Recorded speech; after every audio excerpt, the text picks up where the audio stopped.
e senhores, doutores e doutoras, mandaram para o jurídico e também o papo aqui de copo, que é importante.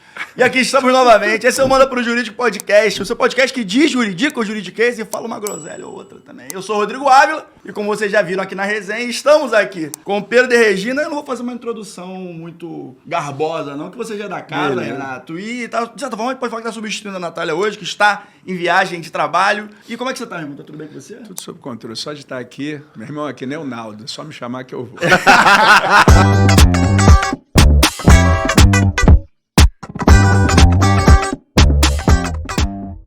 Bom demais, bom demais. E hoje, meus amigos, a gente vai falar um negócio muito bacana, que é a história do Renato, que vocês já tiveram uma pequena introdução na última, é uma história muito bacana de posicionamento e comunicação sobre o que ele faz. Hoje em dia, com tecnologia, mídias sociais, etc., a gente trabalha de várias formas, mas existem certos modelos, Pedro, que sempre deram certo, apesar de não ter a tecnologia. A gente vai falar sobre isso aqui e também do que você está enxergando num mercado, Renato, que muda de 2 em 2 semanas, né? Tem uma novidade, tem uma tendência nova, mas será que essas novidades são realmente perenes no mercado? A gente vai descobrir isso com o tempo, né? É verdade. Na verdade, quer dizer, como eu trabalho com direito do consumidor, isso é legal pra caramba, né? Porque até fico brincando com o pessoal do direito, fala assim, vem cá, imagina, o professor quando entra na sala de aula, o professor de direito penal, direito do trabalho, todo mundo quer puxar a sardinha pra sua matéria, né? Aí eu chego e falo assim, e aí, galera, quem é que já matou alguém? Aí, opa, não precisa levantar o braço, tá tudo sob controle. Quem já teve uma carteira assinada? Opa, desculpa também se teve, se não teve. Opa, quem já teve problema com a Previdência ou não recolheu o tributo? E agora, como é que tá e tal, não sei o quê. Agora, quem já quis entrar no telefone e agarrar o pescoço do atendente da Claro, da Oi, da TIM? Tem uma empresa que fez muito dinheiro com isso, chamada Porta dos Fundos, né? É verdade. Por causa da Judite. Fez justamente o oposto, Exato. né? Quer dizer, o contra-intuitivo. Então, o direito do consumidor, que é essa minha especialidade, ele é legal porque ele não é para o advogado, ele não é para ninguém que não seja consumidor. Então, você que está assistindo agora, você é consumidor. Você está com raiva da companhia de telefone, você está com raiva do superendividamento, quer brigar com o banco, você não sabe o que fazer no golpe do Pix. Se você pagou teu plano de saúde a vida inteira e, de repente, o plano de saúde fala, não cubra o tratamento, e aí, o que eu posso fazer? Tem um monte de coisa para falar, só que eu fiquei estudando sobre inteligências artificiais. Perfeito. Como é que a gente potencializa esse negócio, né? Porque isso é bom, porque vai potencializar na defesa, mas na hora da lesão também. Exatamente. O cara sabe a tua alma, né? Exatamente. E antes de a gente aprofundar todo esse papo com o Renato aqui, a gente tem que falar sobre a nossa parceira, o Renato e o Pedro, que são advogados extremamente bem-sucedidos no mercado, já tiveram um crescimento das suas próprias estruturas de trabalho. Mas muitas vezes a gente tem que observar o que está acontecendo no momento para crescer. E a tecnologia é uma delas. Afinal de contas, tem advogado que acha que precisa contratar equipe para crescer. Mas às vezes o problema não é falta de gente, é excesso de operação manual. Quantas vezes a gente fica vendo aqui pessoas que fazem reclamações sobre trabalhos manuais. Eu trabalho mais na operação manual das coisas do meu trabalho do que propriamente na parte técnica. Isso acontece bastante. Tem escritório hoje que funciona no improviso. O financeiro é no WhatsApp, Renato. O financeiro é no WhatsApp. Prazo na memória do próprio advogado. Quem aqui já acordou achando que tinha perdido um prazo? Nossa, meu Deus do céu, pelo amor de Deus. Direto. Cliente espalhado numa planilha que você atualiza semestralmente, porque você está se sentindo culpado porque não está atualizando. E também plataformas diferentes para cada tarefa. Existe produtividade sobreviva nesse contexto? Pois é, a Jusfy está aqui para solucionar esse problema. Afinal de contas, ela centraliza toda a operação jurídica em um só lugar. Eu estou falando de captação de clientes até os cálculos. Consultas e a jurídica treinada em milhões de processos reais, acompanhando processualmente e também faz as cobranças de maneira na rotina, dentro dos prazos que você planejou. Você ainda recebe e gera um link de pagamento para os clientes parcelarem até 12 vezes, ou seja, tem até uma cobrança ali que você pode estruturar e recebe esse valor em 30 dias úteis. Quem acompanha o Manda Pro Jurídico, a gente vem falando isso aqui ultimamente já, no primeiro mês vai conseguir o acesso por apenas R$1. É um teste mesmo para vocês não saírem de lá, porque vocês não vão sair, eu tenho certeza disso. E assim, é muito simples. Como é que eu vou conseguir esse benefício de R$1? Sabe qual é a semelhança, Pedro de Regina, do primeiro mês da Jusfy e você pegar no álbum de figurinhas o goleiro da África do Sul? Porra, pergunta de prova essa aí. Não faça a É o mesmo preço, porque a figurinha que você pega o goleiro da África do Sul vale R$1. E o primeiro mês da Jusfy também é R$1. Então, gente, QR Code está na tela e o cupom para vocês fazerem a inscrição e pegar essa promoção é MANDA. Está aqui na descrição e o QR Code está na tela. Conheçam a Jusfy, Pedro. Perfeito. Acesse com o nosso cupom que você vai ganhar R$1 só no primeiro mês. Não tem coisa melhor que isso que a gente possa oferecer aqui para vocês. Exatamente. Renato Porto, Renato nessa. Porto, nosso parceiro. Nos encontramos na B2L. E só corrobora, né, o que você já vinha falando no último episódio, que você teve aqui. Inclusive, recomendo quem ainda não ouviu. O que você viu de novo, cara? Que você é um cara muito curioso. Eu acho que a gente tem uma característica em comum, a curiosidade, né? Todo mundo que participa dessa mesa. O que você viu de diferente da última entrevista que você veio para essa? O que você implementou na sua carreira que trouxe esse upgrade, cara? Bom, na verdade, cara, o que mudou da última entrevista para cá? A difusão das inteligências artificiais. Perfeito. Né? Quando eu comecei a conversar com vocês, estava chegando o ChatGPT. Era uma coisa até meio cinzenta, a gente não sabia direito o que era ainda. Como é que faz e tal. Só que aí começou a ter uma subdivisão da inteligência artificial generativa, que é o caso do ChatGPT, para a inteligência artificial agêntica. Pensando nisso, eu fui para o MIT e me especializei em inteligência artificial agêntica. Estudei feito um louco para poder começar a caminhar nesse mundo. E aí você fala para mim, Renato, qual a diferença, né, da inteligência artificial generativa para a inteligência artificial agêntica? No outro dia eu briguei com a minha mulher, discuti com ela. E aí, cara, fui na minha mãe, falei, mãe, me diz uma coisa aqui. Aconteceu isso. Quem tem razão? Ela falou assim, a Paula. Aí eu fui no meu pai, falei, pai não vai errar. Pai, aconteceu isso. Ele nem termina. Se não deu zebra, tu tá errado. Aí eu fui nas minhas irmãs, nada. Olhei pro meu cachorro, pro Apolo, velho. O Apolo fez assim, nem olhou direito. E aí eu fui pro ChatGPT. Era a minha última chance, meu último recurso. Sabe como é que ele começou? Não acredito. Ela fez isso contigo. Fala exatamente o que você queria ouvir.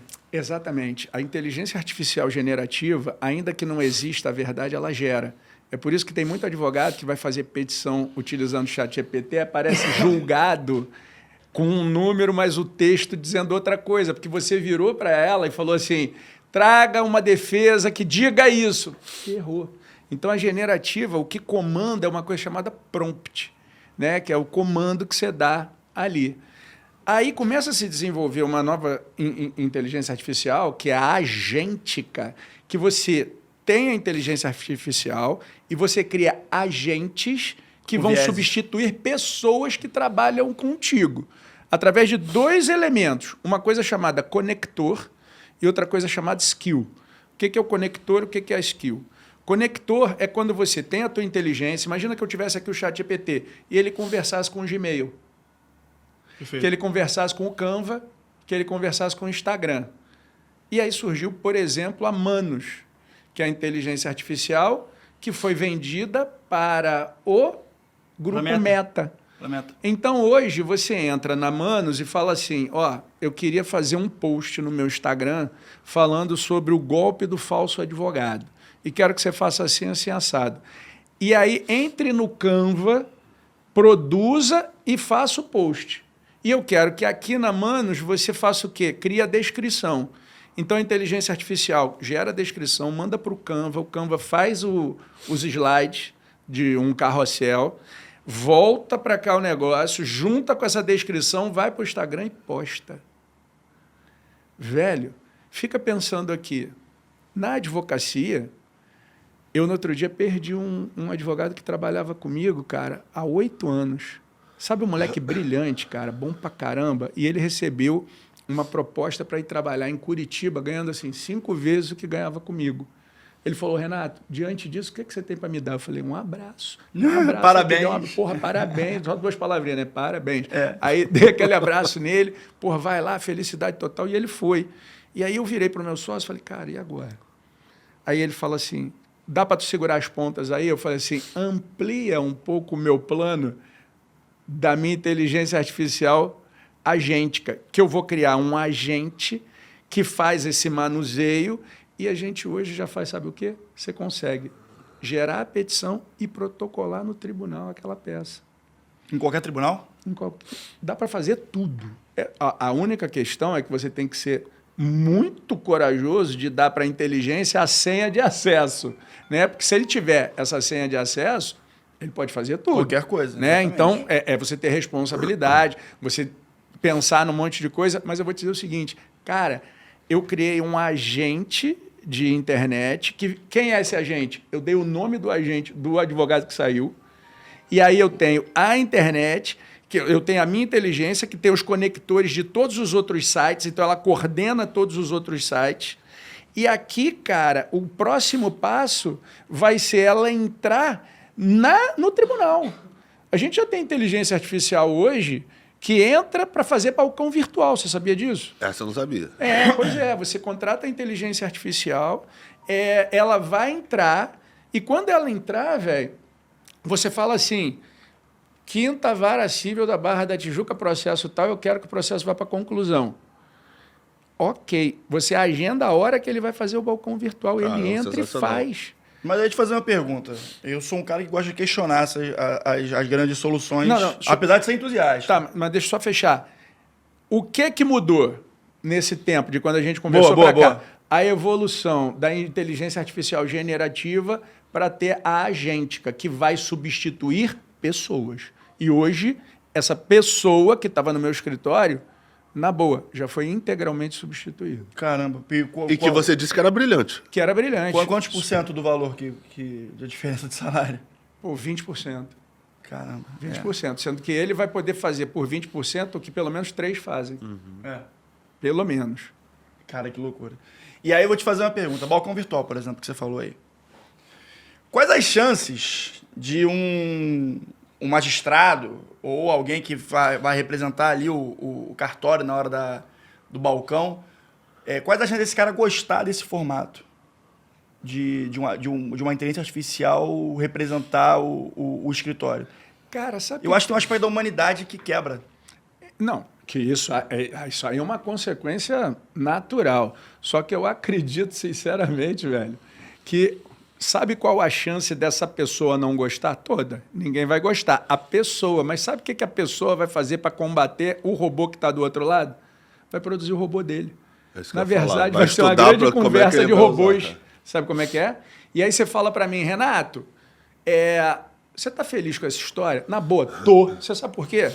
Porque só está vindo de lá para cá, velho. Como assim? Você chega, você quer não ser atendido, você vai para o tribunal. Não tem mais funcionário lá no tribunal. E aí manda, entra no balcão virtual. Você entra no balcão virtual, a pessoa que atende não resolve o que tu precisa resolver. Aí tu tem que reclamar, manda para um tal de cartorão, que é um forms, que você preenche aquele forms, manda para a corregedoria. Meu irmão, se você falando com o cara ali já é difícil, tu imagina para um forms que responde em 48 horas. Então, desculpa, se estão não ligando muito para quem eu sou, eu vou te devolver com o mesmo. E a gente vai chegar no meio do caminho. Faz sentido. E diante das novas tecnologias, eu imagino que tem aparecido muito golpe aí, né? Eu lembro que o nosso último episódio, o assunto dos golpes tomou conta dos nossos rendeu. E rendeu bastante. Então vamos lá. Se você tomou o golpe do falso advogado, é porque você mereceu. A parada é a seguinte... você já viu o negócio do golpe do falso advogado? Vários... Toma essa chamada aí, galera. Vários clientes meus já me mandaram, pô, saiu não sei o quê. Eu falei, cara, você nunca recebeu por esse WhatsApp, por esse e-mail, muito menos, porque o e-mail do escritório é personalizado. Da onde você achou que esse e-mail poderia ser nosso? E tipo assim, às vezes tinha uns casos assim, que, sei lá, não tinha nada a ver com o contexto, entendeu? E aí o cara manda um falso advogado com informações completamente desconexas do processo. E a pessoa, não, pô, que legal que tem. Eu falei, cara... De onde você tirou isso? Muito fácil detectar. Quantas ameaças de falso advogado no seu nome aconteceram, Pedro? Cara, várias. No começo eu abria RO direto. É mesmo? Abria. Depois eu vi que não dava em nada, era só comunicar com o cliente, e aí parei de fazer. E contigo, Renato? Cara, muito, né? Inclusive, daqui a pouco, se vocês quiserem, depois quando você estiver falando, eu pego a minha voz, aplicando o golpe. Porque os clientes começaram a me mandar o áudio, que o ladrão é tão ousado, que ele falava com a minha voz, sabe? Aí tá. E por que eu falei assim? Se você tomou o golpe do falso advogado, você mereceu. Pelo seguinte, cara, qual é a base de todo golpe? Uma coisa chamada confiança. Sim. O que é dinheiro? Confiança. Confiança. Eu confio que aquela garopa de 100, aquela notinha de 100, dá para comprar uma comida. E eu levo ali numa loja e dou aquela garupa. Cara, o cara acredita que aquela merda vende. Aí ele vai me dar uma comida. Eu vou e como. Aí ele pega o dinheiro que eu dei para ele e dá para o fornecedor, que é o mercado, para vender para ele. Então todo mundo acredita que aquele papel vale uma coisa. Então a base de tudo é confiança. Tanto que quando alguém for promover uma demanda por um golpe virtual, o princípio maior que deve ser envolvido é o princípio da confiança. Que você acredita. Briga com plano de saúde. Confiança. Tudo é confiança. Por que eu digo que quando você toma o golpe do falso advogado, você deu mole e você tem mais é que morrer mesmo? Sabe por quê? Porque existem profissões em que a confiança toca a vida. Por exemplo, o médico. O médico, quando fala, dá esse remédio aqui para baixar a febre do teu filho, o que você faz? Você vai na farmácia, compra aquele remédio e dá para o teu filho. Perfeito. Agora, existem outras profissões que a desconfiança é presente. E o exemplo disso é do advogado. Ninguém confia no advogado. Como é que tu toma uma volta do advogado? De uma contratação que tu você não desconfia. Do advogado falso. E o advogado falso. Bom, eu tenho, cara, algumas soluções para esse tipo de problema. Ninguém tem, mas eu me super especializei, me meti nesse negócio, até porque, aliás, não foi eu que me meti, me meteram, porque foram eles que começaram isso. A te procurar nesse sentido. Né? Começaram a procurar porque começaram a buscar os meus clientes para poder aplicar o golpe. Uhum. Só que eu acho que como os meus clientes não confiam em mim, ninguém sofreu o golpe. A culpa não é sua, a culpa é da carreira, Renato. A culpa é da profissão. Não, tá bom, que seja. Mas o que eu passei a fazer quando eu tive o primeiro golpe? Presta atenção aqui. As pessoas tentam responsabilizar depois que o golpe acontece. Mas nunca ninguém para pensar assim, peraí, nunca é na primeira pessoa que o golpe se perfectibiliza. Geralmente alguém te liga, fala, estão tentando passar por você, aí você começa a ligar para todo mundo, avisa que isso está acontecendo.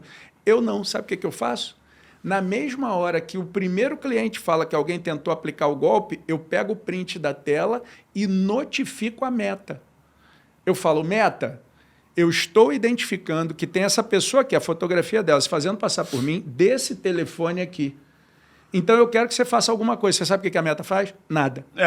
Nada. Sim. Só que se você ler o artigo 186 do Código Civil, ele vai dizer, aquele que por ação ou omissão voluntária, negligência ou imprudência, violar direito ou causar dano a outrem, pratica ato ilícito. Se eu avancei o sinal e bati no teu carro, eu agi e por isso tem que te indenizar, porque eu tive culpa. Se eu não fiz a manutenção do meu freio e na hora que eu fui frear não parei, eu vou ter que te indenizar da mesma forma da pessoa que avançou o sinal. Ação ou omissão. Então, ok, não foi a Meta que me causou o dano, mas à medida que ela sabia que tinha alguém aplicando e nada fez, ela trouxe para ela a responsabilidade. Não é que você vai acabar com o golpe. Se, por um acaso, a Meta acabar com a conta daquele cara, pô, beleza, maravilha, você acabou com o golpe. Mas se nada for feito, você pode depois entrar com uma ação para ser ressarcido do prejuízo. Essa é a primeira dica. Agora, quer a segunda dica para acabar com o golpe do advogado? Diga. Você tem o teu WhatsApp, você tem o teu Instagram, você tem o teu Threads, você tem a sua rede social. Tá bom. Não existem redes sociais verificadas? Não existe o WhatsApp verificado? Você já experimentou olhar o termo da publicidade de uma verificação do WhatsApp? Eles garantem contra a fraude, contra a clonagem. Então, se você tem o WhatsApp verificado e você absorveu a publicidade, que o artigo 30 do CDC diz assim, do Código de Defesa do Consumidor, diz assim, todo meio de informação suficientemente preciso, aquela publicidade, aquele print da tela, integra o contrato. Então, se eles garantem que a tua imagem não vai ser vulnerada, se você tem a verificação, você pode mandar proibir, eles têm que proibir, independentemente de você ter notificado ou não. Se alguém tiver um prejuízo, você pode ser ressarcido. Então, essa é uma maravilhosa, e eu recomendo para todo advogado ter o seu WhatsApp verificado. Perfeito, porque hoje em dia, pensando em consumidor, né, o digital está cada vez mais presente, né, em qualquer relação. E esses termos e condições, independente de qual for a rede social, ali tem insumo, né, para argumentação. E é uma coisa que ninguém observa, né, Renato? E assim, vamos lá. Você quer ver um outro argumento que pode ser utilizado que ninguém observa? Notifica a companhia telefônica do ladrão. Tem um ladrão usando o telefone da TIM. Você vai, olha, que tem aquilo lá. Você notifica a TIM. Oi, TIM, tudo bem? Tudo bem. olha aqui, tem esse cara aqui aplicando o golpe, se fazendo passar por mim. Está aqui o print da minha tela, sou eu, sou verificado, está aqui minha certidão de nascimento. Caramba, esse cara está mentindo. O que a TIM vai fazer? Nada. O que você faz? Responsabiliza também. Então, sabe, quando a gente fala de golpe virtual, você tem medidas para remediar, como fazer essa conta verificada, e tem medidas para quando o golpe ele começa. Só que o golpe ele começa onde? Na confiança. Aí eu vou te fazer uma provocação. Você Claro. que é 100% CDC aí na prática, que é o que eu gosto mesmo, e não na teoria. Tudo isso que você falou são excelentes dicas, mas na prática, pouca gente vai implementar isso. Por quê? Porque contra a TIM é R$100, contra o outro é R$200, alguma coisa, é muito pouco. E a pessoa acaba não indo pra cima, porque sabe que às vezes vai cair no mero aborrecimento da jurisprudência, porque ela vai ter uma dor de cabeça um tempo que não demanda o que ela vai receber efetivamente ali numa indenização de uma ação judicial que ela possa, porventura, ter êxito lá na frente. Diante desse cenário do judiciário brasileiro, que é completamente diferente, por exemplo, quando você importa essa lógica para um cenário norte-americano, o qual, se você tem uma excessiva demanda que demonstra que a companhia TIM, por exemplo, você citou aqui no exemplo que a gente está citando, né, naturalmente, está tendo uma recorrência gigante, ela não está tomando nenhuma medida, a Meta, a mesma coisa, que foi outra que a gente citou aqui. Você entra com uma ação que seria o equivalente a uma ação coletiva, que assim, vamos dizer, e aí você tem lá o punitive damage, que vai botar um valor estratosférico para ela poder pagar, ela vai cessar com esse tipo de atividade, ou ela vai tomar medidas preventivas para que aquilo não aconteça. Como que você entende que isso pode chegar no direito brasileiro, ou o que você entende que possa ser feito no direito brasileiro para que isso pare de acontecer aqui? Ou não tem solução porque o golpe vai se reinventar? Então, pare de fazer matemática jurídica. Né? O que é a tal da matemática jurídica? Que é o que você está propondo. Uhum. Né? O que o mau fornecedor faz? Vem cá, vamos fazer jurimetria, vamos fazer uma análise aqui. Quanto é que estão condenando de dano moral? 3 mil. São quantos processos? Quantas pessoas? Quantos isso? Quanto aquilo?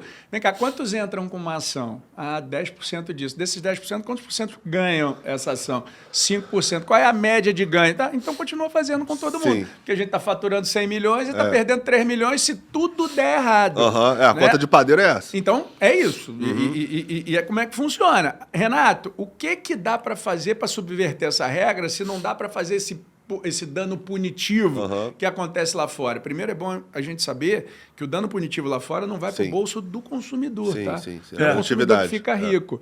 Muitas vezes eu já propus demandas aqui no Brasil falando que esse dinheiro fosse para o fundo do Tribunal de Justiça, fundo de defesa do consumidor. Eu fiz isso para o Fundo Estadual da Saúde uma vez. Isso, algum lugar desses. Mas, cara, o que precisa ser feito? O cenário é esse?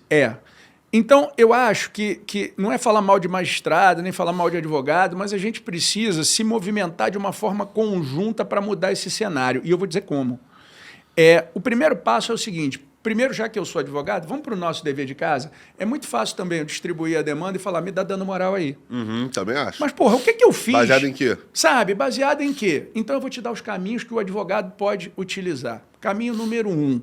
Antes dele ajuizar essa demanda, hoje em dia, cara, com os meios digitais, eu posso mandar para o Reclame Aqui, eu posso mandar para o consumidor.gov, eu posso mandar uma notificação extrajudicial por sites como a R Online, a própria OAB disponibiliza isso e tal. Renato, quanto tempo você leva para fazer isso aqui? Com a minha inteligência artificial? Se eu levar 5 minutos, tu pode me matar. Então eu tenho um comprovante que eu tentei resolver com uma notificação, um comprovante que eu fui para o Reclame Aqui, um comprovante que eu tentei ir no consumidor.gov, um comprovante que eu fui na ANAC, que eu fui na não sei quem, numa agência de regulação, peguei tudo isso. Quando eu distribuo a ação, a primeira coisa que eu falo para o juiz é, excelência, esse dano moral ele tem que ser majorado, por quê? Não simplesmente pelo dano em si, é pelo desleixo que esse cara está tendo. O último lugar que eu queria ter chegado era aqui no judiciário. A última rácio, né? É a última, mas foi esse cara que praticou esse ato que me trouxe para cá. Legal, uma construção. Então, uma construção, entendeu? Aí vamos lá. E vamos para o judiciário. Na minha escola, o que eu fiz? Eu orientei uma aluna de uma tese que ela criou que chama Teoria da Adequação Inflacionária das Sentenças. Então, a pessoa que pensa o direito tem que começar a estudar para dar subsídio, para poder virar uma teoria, para isso encaixar numa sentença. A aluna se chama Thaís Curti. E o que a gente elaborou? Fizemos um estudo e vimos o seguinte, por razoabilidade e proporcionalidade, R$3 mil de dano moral na ação tal. Por exemplo, negativação indevida. Aí fomos dar uma olhada na decisão, por razoabilidade, proporcionalidade, a decisão tal. Beleza. Quando a gente foi ler a decisão, era de 5 anos atrás. Aí quando nós fomos na decisão de 5 anos atrás, ela fazia referência numa de 6 anos atrás. Caramba. E nós fomos andando, dava mais de 15 anos. Outro código da Aqui. O que é a teoria da adequação inflacionária? Será que a vida da gente mudou muito no que diz respeito à inflação nos últimos 15 anos? Sim. Quando a gente faz a correção pela inflação do que se dava lá atrás para o que se dá hoje, por exemplo, R$3.000 daria 22.585. Então, nas peças processuais, além de eu mostrar tentei aqui, eu vou dar subsídio, excelência, para o senhor majorar esse dano moral. Inclusive, atualizando essa indenização. Tribunal do Rio de Janeiro, em uma das suas câmaras, já acolheu. Tribunal de Goiás já acolheu e já passou em todas as instâncias. Tribunal de Minas está para analisar agora e a gente tem peregrinado ao redor do Brasil. Todos os desembargadores têm recebido o livro, a teoria, com muito carinho e eu tenho até ouvido coisas assim, eu estava precisando disso. Entendi, que legal. não pense que o judiciário não quer dar uma resposta, mas você precisa de um meio técnico. Sim, sim. Então, veja, o judiciário ele responde quando ele é provocado. Então, eu entendo que a advocacia deve se unir com a academia para juntos promover peças, fazer esse trabalho no judiciário demonstrando tecnicamente que isso dá para ser mudado, e aí você consegue elevar o valor dessas decisões. Legal. Faz muito sentido. Muitos anos atrás, quando a gente começou a advogar lá no escritório para fornecimento de medicamento de alto custo, a primeira decisão aqui no estado do Rio de Janeiro que teve sobre isso, para mais de 6 meses de um medicamento de alto custo, foi lá do escritório, no caso da minha mãe, inclusive, que na época tinha um remédio que em 2007 custava R$15.000 por mês, sendo que ela tinha que tomar mais 10 outros remédios. Então, assim, era um valor inviável de ser pago, principalmente naquela situação, naquela época. A gente conseguiu que, inclusive, hoje é o desembargador corregedor do Tribunal de Justiça do Rio de Janeiro, foi o Cláudio Brandão, que deu essa primeira decisão, e ele que falou isso pra gente, olha, isso não teve precedente, eu não consegui achar nenhum precedente aqui no Tribunal do Rio, eu vou dar uma coisa, e ele pediu para que meu pai fosse o depositário fiel daquela quantia que ele estava transferindo para fazer a compra do medicamento, ali por uma questão de segurança, obviamente, do valor que era expressivo da conta do Estado que estava sendo bloqueado.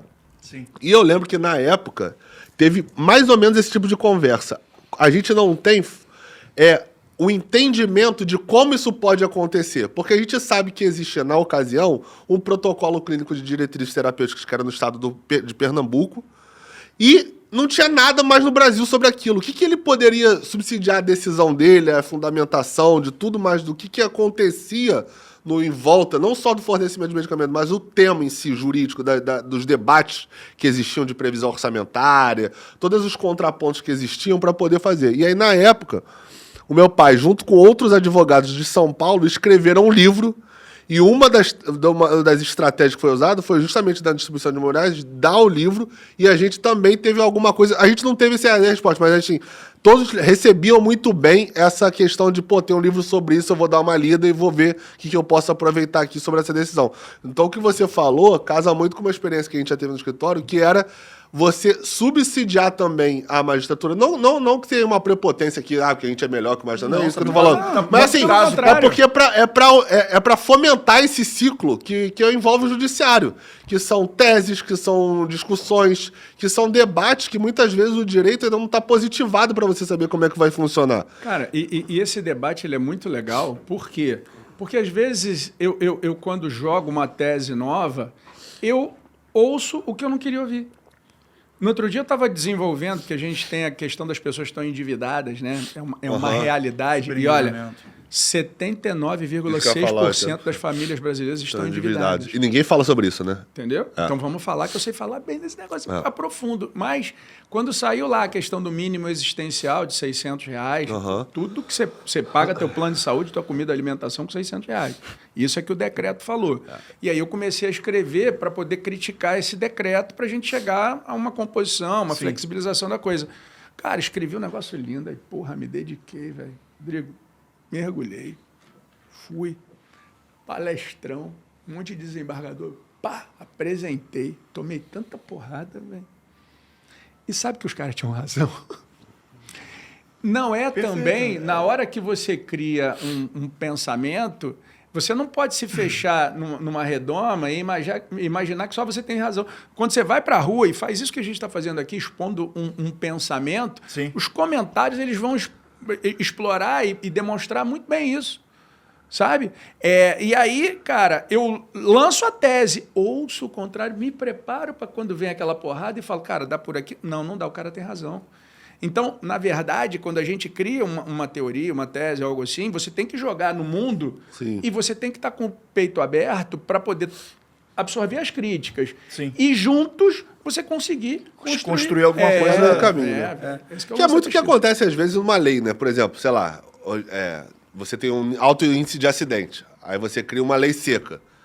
Na teoria, isso ainda não aconteceu, mas às vezes chegar no meio do caminho, como vários outros estados, nos Estados Unidos, por exemplo, chegaram nesse meio do caminho. Você tinha lá a mesma coisa, lei seca nos Estados Unidos, você zera a proibição, depois você chega no meio do caminho de outros testes que você consiga ver ali se o cara tá bêbado ou com reflexo suficiente para poder dirigir. Mas assim, nesse sentido que você falou, fiquei curioso. Qual foi o contraponto desses R$600 do mínimo existencial? Porque isso é um debate que eu tenho, assim, constantemente, assim... do seu ponto de vista, sair do direito e a gente falar, cara, como é que a pessoa sobrevive com um salário mínimo? Não, cara, vou te falar, a minha opinião. Cara, eu não entendo. Parte de uma premissa de que o sistema público de serviço é bom. O que não é verdade. Cara, mas mesmo assim... Se fosse bom, o plano de saúde não teria um domínio eu acho que tão só grande de no mercado. comida, os R$1.500, ali você Não, botar o mínimo eu de concordo proteína, contigo. alguma coisa, tu vai Eu gastar. concordo De contigo, uma mas- família de 3, 4 pessoas? Mas pegar um ônibus, se você pegar um ônibus, já era. Aqui pro estado do Rio de Janeiro, acabou. Acabou os R$600 em um mês. Então assim, quando você tem os R$600 do mínimo existencial... É um absurdo isso. Assim, como é que o cara fez o contraponto? Eu quero saber. Eu fiquei curioso agora pra saber qual foi o contraponto disso aí. Vamos lá, cara. O que acontece, né? Porra, eu adoro podcast. Eu adoro podcast. Sabe Que por quê? ele concordou, né, com que os caras Cara, trouxeram. Fiquei curioso agora, é verdade. cara. Eu adoro podcast. Por que eu adoro podcast? Porque... Antes também, não sei se você reparou. Mas preste atenção comigo aqui numa coisa. O podcast é a subversão do nada. Como assim? A internet, através das redes sociais, tem se transformado em ícones o nada. Sim. A maior parte dos influenciadores, essas coisas assim, experimenta ver se ele resiste 10 minutos num podcast. Não dura. O podcast, para mim, é Tem a que sustentar. chance que você... Ou você tem para sustentar, ou, irmão, vai para outro lugar. Eu gostava de um tal de Clubhouse também, que durante um tempo... era uma rede socialzinha, Era uma né? rede social que você falava. Ah, é? Não Ou conhecia. você é bom ali para se sustentar ou não, ou da tua cara, mesmo não sendo, seja opinudo, né? O cara que dá opinião gera confusão, mas de repente não tem conteúdo. Mas assim, o podcast te dá a chance de, sabe, dissertar sobre aquele assunto para você ser compreendido. A parada é a seguinte, cara. Por que vem a lei do superendividamento? 80% dos brasileiros estão endividados. Aí você deve falar assim, cara, a lei foi feita para proteger essa pessoa endividada. Não. Lê do engano. Lê do engano. Ela vem numa época de pandemia, Sim. em que as pessoas realmente, cara, tu imagina, o cara que trabalhava aqui no shopping center e de repente o shopping fechou. Como é que tu paga a tua conta no começo do mês? Não paga. Aí sabe o que acontece quando tu não paga a tua conta no começo do mês? Nem recebe salário? Você está super endividado. Você não paga o passado, não paga o futuro, não tem como pagar. Se você não tem como pagar nada, você, numa sociedade capitalista, você é menos. Você é uma pessoa invisível. Sim. Porque, olha, quando eu compro essa caneca aqui, eu dou dinheiro para uma empresa quando eu pago por essa caneca. E essa caneca aqui, essa empresa não recolhe impostos, nota fiscal, esse dinheiro vai para onde? Para o Estado, não é? Pois é, se eu cago com a vida do consumidor aqui, o imposto deixa de ser recolhido e a empresa para de ganhar dinheiro. Então, na verdade, numa sociedade capitalista, que é o consumo das famílias, que é a grande mola propulsora dessa história toda, esse consumo ele se vê interrompido, simplesmente ele se vê interrompido porque as pessoas estão desempregadas ou alguma coisa assim está acontecendo. Como é que você faz para retroalimentar esse negócio? Aí vem uma lei que diz o seguinte, eu posso parcelar a dívida do cara em 60 meses com a primeira para 180 dias. Aí vê bem. No mínimo, você vai pagar durante 60 meses. Você voltou a retroalimentar. E quem vai receber com isso? Sim. O banco. Quando a gente fala do sistema, a pessoa que está lá fora fala assim, o que é o sistema? O sistema é o banco mandando em tudo. Inclusive no político que faz a lei para proteger ele. e essa dinâmica financeira. Então, o que você tem que fazer? Você tem que trabalhar feito louco o dia todo para poder pagar a conta e tem que trabalhar cada vez mais para pensar cada vez menos, estudar cada vez menos, questionar cada vez menos e estar sempre andando ali sem pensar No muito. longo prazo No é muito automático, prejudicial. né? Cara, esse é o sistemão. Ok, essa lei surge para devolver a capacidade de consumo De desse compra, consumidor. poder de compra. Poder de compra. Então, o país que ia quebrar no meio da pandemia, ele deixa de quebrar quando você... A primeira coisa que acontece quando você tem um Bolsa Família, ou não sei o que, alguma coisa assim, e você tem a possibilidade de parcelar essa dívida, Joga pra frente. você vai rolando esse negócio. Só que o que aconteceu depois de 3 anos se a pessoa não tinha de onde tirar para cair vivo? Ela não vai pagar. Ela não vai pagar. E aí ela não vai pagar a quem? O banco. O banco. O Estado segue. Aí o que eu faço pro cara? Né? Tá bom. Essa lei surge para poder tirar o cara do endividamento, mas lá no fundo é para poder movimentar economicamente o sistema mundo, financeiro, né? né? O sistema financeiro. Legal. Aí você entra com uma ação. Só que quando você entra com uma ação, você pode parcelar em 60 meses, com a primeira para 180 dias. Só que essa lei ela tem 2 aspectos. Tem um aspecto de direito material, o que é isso? É o passo a passo, é o direito civil, é o que pode e o que não pode. E tem o direito processual, que é esse processo que você distribui a ação contra todos os credores de uma vez só, como no litisconsórcio passivo, entra contra eles e o processo é rapidinho, ele já acaba. É como se fosse assim, um processo de recuperação econômica da pessoa física. Só que aí os bancos falam assim, meu irmão, se o cara tem que preservar o mínimo existencial para poder parcelar essa dívida, quanto que é o mínimo existencial?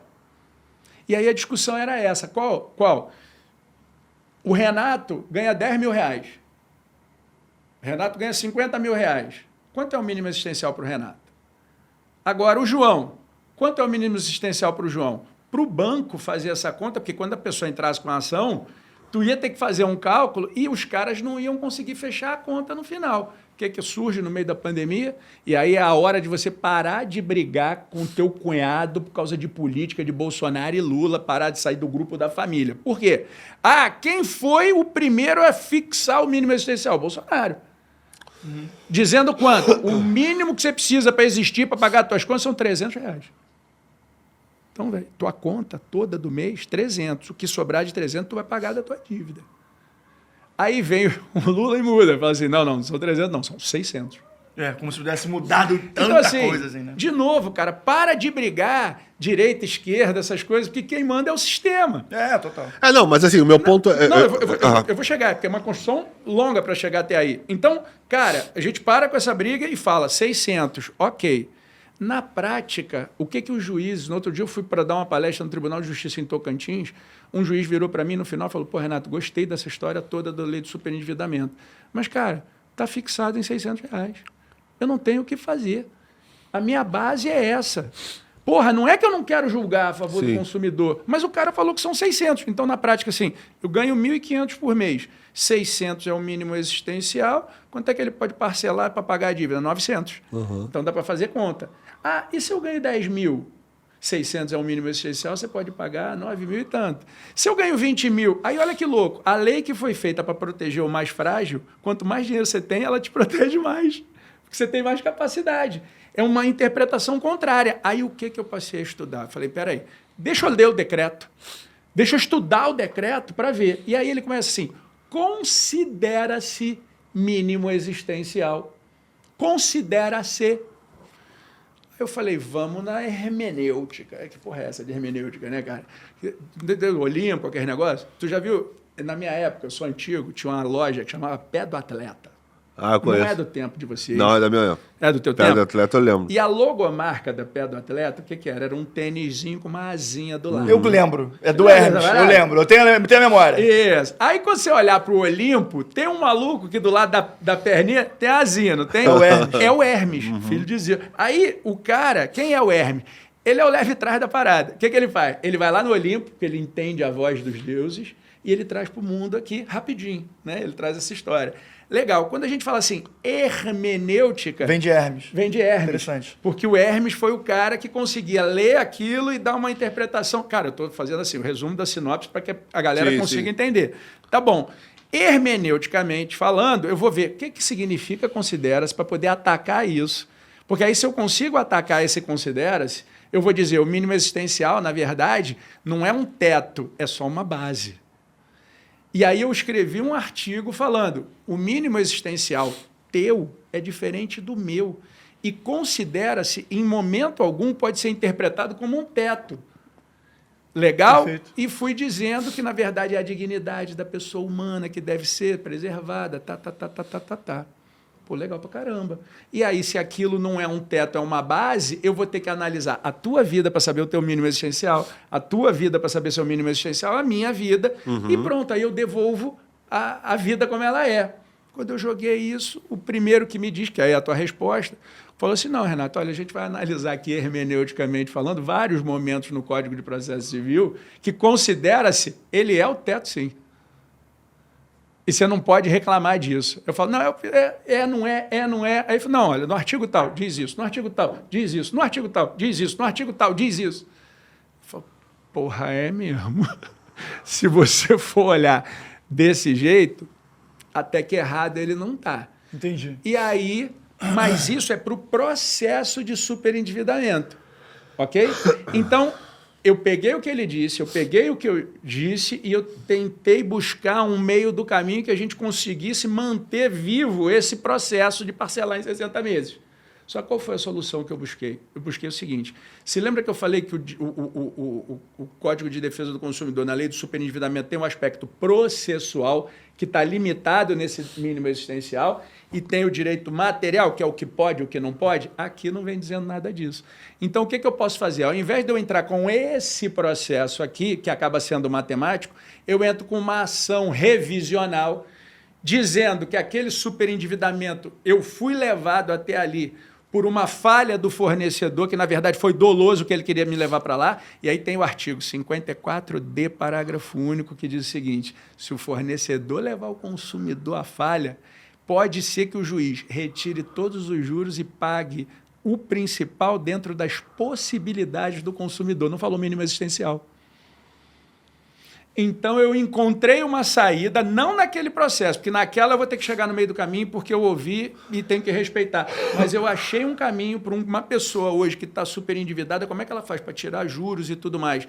Aí é um passo a passo. Depois, se você quiser perguntar para mim, Renato, quais são os passos que eu posso seguir, porque o fornecedor, se incorrer nessa falha, você pode tirar os juros. Aí já é um outro tópico. Mas foi isso que eu escutei, tive que ponderar e achei um outro caminho. Mas veja, tá vendo como é que é bom o diálogo? É, sim, mas isso é produtivo pro judiciário, eu acho. Isso eu acho bom. Desculpa se eu fiquei muito técnico. Não, eu mas acho que foi muito bom, acho que foi bem didático, na verdade. Você usou IA para montar toda essa construção teórica? Não, na verdade, não. A construção teórica eu criei, depois eu utilizei ela para poder estruturar o artigo. Entendi. Me ajuda pra caramba. Legal, porque... Não, olha só, né? É a tecla que eu bato, né? Da superdependência da IA, né? Primeiro vem o cérebro humano para depois você utilizar a inteligência artificial, Você né? sabe qual é a melhor inteligência artificial para você escrever um artigo, um livro ou alguma coisa? Notebook LLM? Notebook LLM. Notebook LLM, sim. Por quê? Porque, na verdade, ele não inventa nada. Ele só RAG. trabalha com o material que você Cadeia fornece. fechada. Então, o que eu faço? Porra, eu fui fazer o doutorado. O que você tem que fazer quando vai escrever uma tese de doutorado? Primeira coisa, bibliografar. O que é bibliografar? Pegar toda a bibliografia que vai dar suporte àquilo que você vai escrever. Meu irmão, pega aquela bibliografia e joga ali no Notebook LM. E aí você começa. Olha, eu acho isso, falando, velho. E aí vai escrevendo parágrafo. Blá, blá, blá, blá. Já fulano, na obra tal, diz isso. Cara, aí o Notebook LM vai lá no fulano, pega, bota, cita com nota de rodapé, bota na bibliografia, faz com... Linka. Porra, sabe? Isso aí Ele faz ajuda, até o mapa mental demais. e o podcast, né? Se você Faz quiser. podcast. Faz. Impressionante. Ele vai ser substituído pelo Notebook LM. Notebook LM. Não vai, porque o Notebook LM não vai pensar que a gente não vai fazer essa reflexão. Eu vi, inclusive, eu vi o primeiro de 2 que o Karnal tá entrevistando o Claude. Isso é maneiro pra caramba. Cara, eu vi o primeiro episódio, eu fiquei assim, minha mente entrou em pinote, assim. Eu recomendo você ver também, Pedro. Vou ver depois. É bem legal, é bem legal. E, recomendo que você assista esse vídeo e recomendo que você aprenda com o Claude. Pô, legal. Bom Por demais. quê? Porque ele tem a tal da linguagem não agressiva e ele adula no maior pecado capital do ser humano que eu descobri assistindo o Advogado do Diabo. Vaidade. A vaidade. Ele Não, sempre total. começa concordando com o que você fala. isso aí, Depois ele entendi. faz a construção. Ele sempre faz. E o Karnal provoca isso. Porque você sempre me elogia antes de dar sua opinião. Aí ele fala, não, isso aí foi baseado na maneira como foi construído para quebrar, para derrubar a primeira barreira com você, primeira objeção. Então, por favor, não faça isso, o Karnal fala. E agora eu quero que você seja direto, seco. Tá bom. Cara, logo se vê que uma pessoa inteligente como você Aí falaria fala assim, de isso. novo ele faz, entendeu? Assim. Mas eu já... a gente já falou isso aqui num episódio, que existe essa diretriz, querendo ou não, dele querer, tipo, te endeusar ali, né, no que você tá puxar falando. o teu saco. É uma puxada de saco, E aí eu já tive várias discussões, quando principalmente tem alucinação, cara, não precisa que você me agrade no que eu tô te pedindo, precisa que você responda de forma técnica com fontes fidedignas ali do que eu preciso, tal, não sei o que. Não, beleza, então vou reformular e tal. Mas é sempre nessa construção, né, de tipo, não, tudo bem, você está certo, perfeito. Porra, velho, vamos fazer ao vivo? Essa eu vou me ferrar, Eu queria cara. ver o teu áudio de IA lá do... Vamos fazer uma coisa? golpe. Vamos fazer uma coisa. Vamos lá. Eu vou mostrar o áudio. Se eu falar, vamos aqui ao vivo fazer uma parada aqui para acabar com a minha vida se ele falar alguma besteira aqui, né? Quem sabe faz ao vivo, né? Fala o seguinte. Bom, com tudo que eu trabalhei com você até agora, se você tivesse que me descrever o Renato Porto, como é que você me descreveria? Cuidado, pode dar cadeia, hein, Renato? Renato, eu te descreveria como um professor advogado que não se contenta em só recitar a lei. Você quer que ela resolva, proteja e provoque reflexão. Você tem aquela pegada de quem já formou juiz, mas prefere sentar na mesa do bar e traduzir o juridiquês para o consumidor. Uma mistura de indignação elegante com samba de fundo. Sempre com um olho na justiça e outro na humanidade. E claro, não dá cadeia não. Dá um baita aprendizado. Cara, o cara tá me adulando. Ele legal. Cara, é gostoso. Tá errado o que ele tá falando, de certa forma. Não, porque você vê, eu vou no técnico, eu venho aqui. Sim. Isso aí. No outro dia ele falou, você é uma mistura de Rui Barbosa com Zeca Pagodinho. vai lá no direito, volta, fala da hermenêutica de um jeito diferente. Excelente. E aí, cara, eu vou ter que puxar um assunto aqui, que até trazer aqui, né, fazer sobre o seu livro. Que a gente fala muito de IA, fala do digital, a gente pode falar também de conteúdo digital, né, como ferramentas de posicionamento e marketing jurídico. Mas, cara, eu tenho falado isso muito aqui com o Pedro e eu falei já aqui no off com você que quanto mais tecnologia eu estudo, mais eu vejo valor no que não é digital, no que não é tecnológico no ponto de vista de, sei lá, de 2021 para cá, né? O que não muda que ainda é ferramenta de sucesso e crescimento profissional na carreira da advocacia, cara? O negócio à distância para dar certo tem que ser presencial. O negócio à distância para dar certo tem que ser presencial. Todo mundo está assistindo a gente pelo podcast. E a gente está gravando dele de onde? No estúdio. No estúdio. É muito louco esse negócio, sabe? Então, quer dizer, eu vou usar as redes sociais para me prospectar, isso vai dar certo? Vai, isso vai crescer, vai potencializar o teu negócio. Mas, irmão, eu cada dia que passo que estudo mais as novas tecnologias, só tem um jeito da gente conseguir sobreviver diante de tudo isso. O meu sócio, ele é especializado em direito das famílias. E no nosso escritório, a minha mesa é aqui, a mesa dele é do lado, e todo cliente que eu atendo e que ele atende é em conjunto. E aí eu tenho que participar daquilo. Cara, no outro dia chegou uma família desestruturada, um problemaço. Né? Eu não trabalho, porque eu não tenho emocional para atuar em direito das famílias. E meu sócio é o cara desse negócio. Velho, quando ela terminou, ele olhou para ela e falou assim, olha, se vai dar certo essa estratégia ou não, eu não posso te garantir. Mas eu vou te dizer o seguinte, eu vou lutar feito um leão para a gente conseguir. Dá um abraço. Caraca, os dois se abraçaram, assim. A pessoa se sentiu acolhida, chorou ali. Desculpa, velho, isso nenhuma inteligência artificial vai te dar. Então, se você é advogado, você vai ter que ter tanto a inteligência como o Zoom para atender, às vezes, alguém que está mais à distância, mas o presencial é o que vai diferenciar, todos os profissionais em relação aos que vão dar certo e os que não vão dar certo. A especialidade em gostar de gente tem que ser uma competência. O soft skill, né, que a gente fala tanto. Empatia, então, porra, se você tiver... Pode brigar comigo, mas quer saber de uma coisa? Faça uma formação de coach, faça programação neurolinguística, faça psicanálise, se importe com a pessoa que está olhando para você, que você estabelece... Cara, eu olhando no teu olho aqui, falando o que eu estou falando, velho, é muito forte isso, Rodrigo. Eu concordo plenamente. Sabe? Essa conexão... Quem deixar essa conexão substituir a sua profissão, esse cara vai ficar para trás. Esse vai ser substituído pela IA. É exatamente isso. Então, a inteligência artificial, as novas tecnologias, elas são elementos potencializadores do seu negócio. Mas para você dar certo, você tem que escrever livro, você tem que estar presencialmente, você tem que estar aqui no podcast, você tem que estar conversando, você tem que estar interagindo. Nos eventos. Pois é, nos eventos. Perfeito. Isso aí. Contar para vocês. Nós nos reencontramos no evento da AB2L, que foi um evento maravilhoso. Um abraço para o parceiro, Daniel. Abraço para a galera, Daniel, meu parceiro. Foi sensacional, a gente se encontrou no jantar e aí começamos a trocar uma ideia. Quando foi no dia do evento, nós nos encontramos de novo e, cara, se eu não tivesse ido até o local do evento, eu não tinha encontrado vocês. É verdade. E eu encontrei o Daniel porque, eu fui na feira de tecnologia de Nova York e aí eu estava passando, eu escuto Renato, eu falei, porra, aqui é foda, como é que me reconheceram aqui? Eu falei, oi, é ele. Pô, não, Renato, era o Daniel.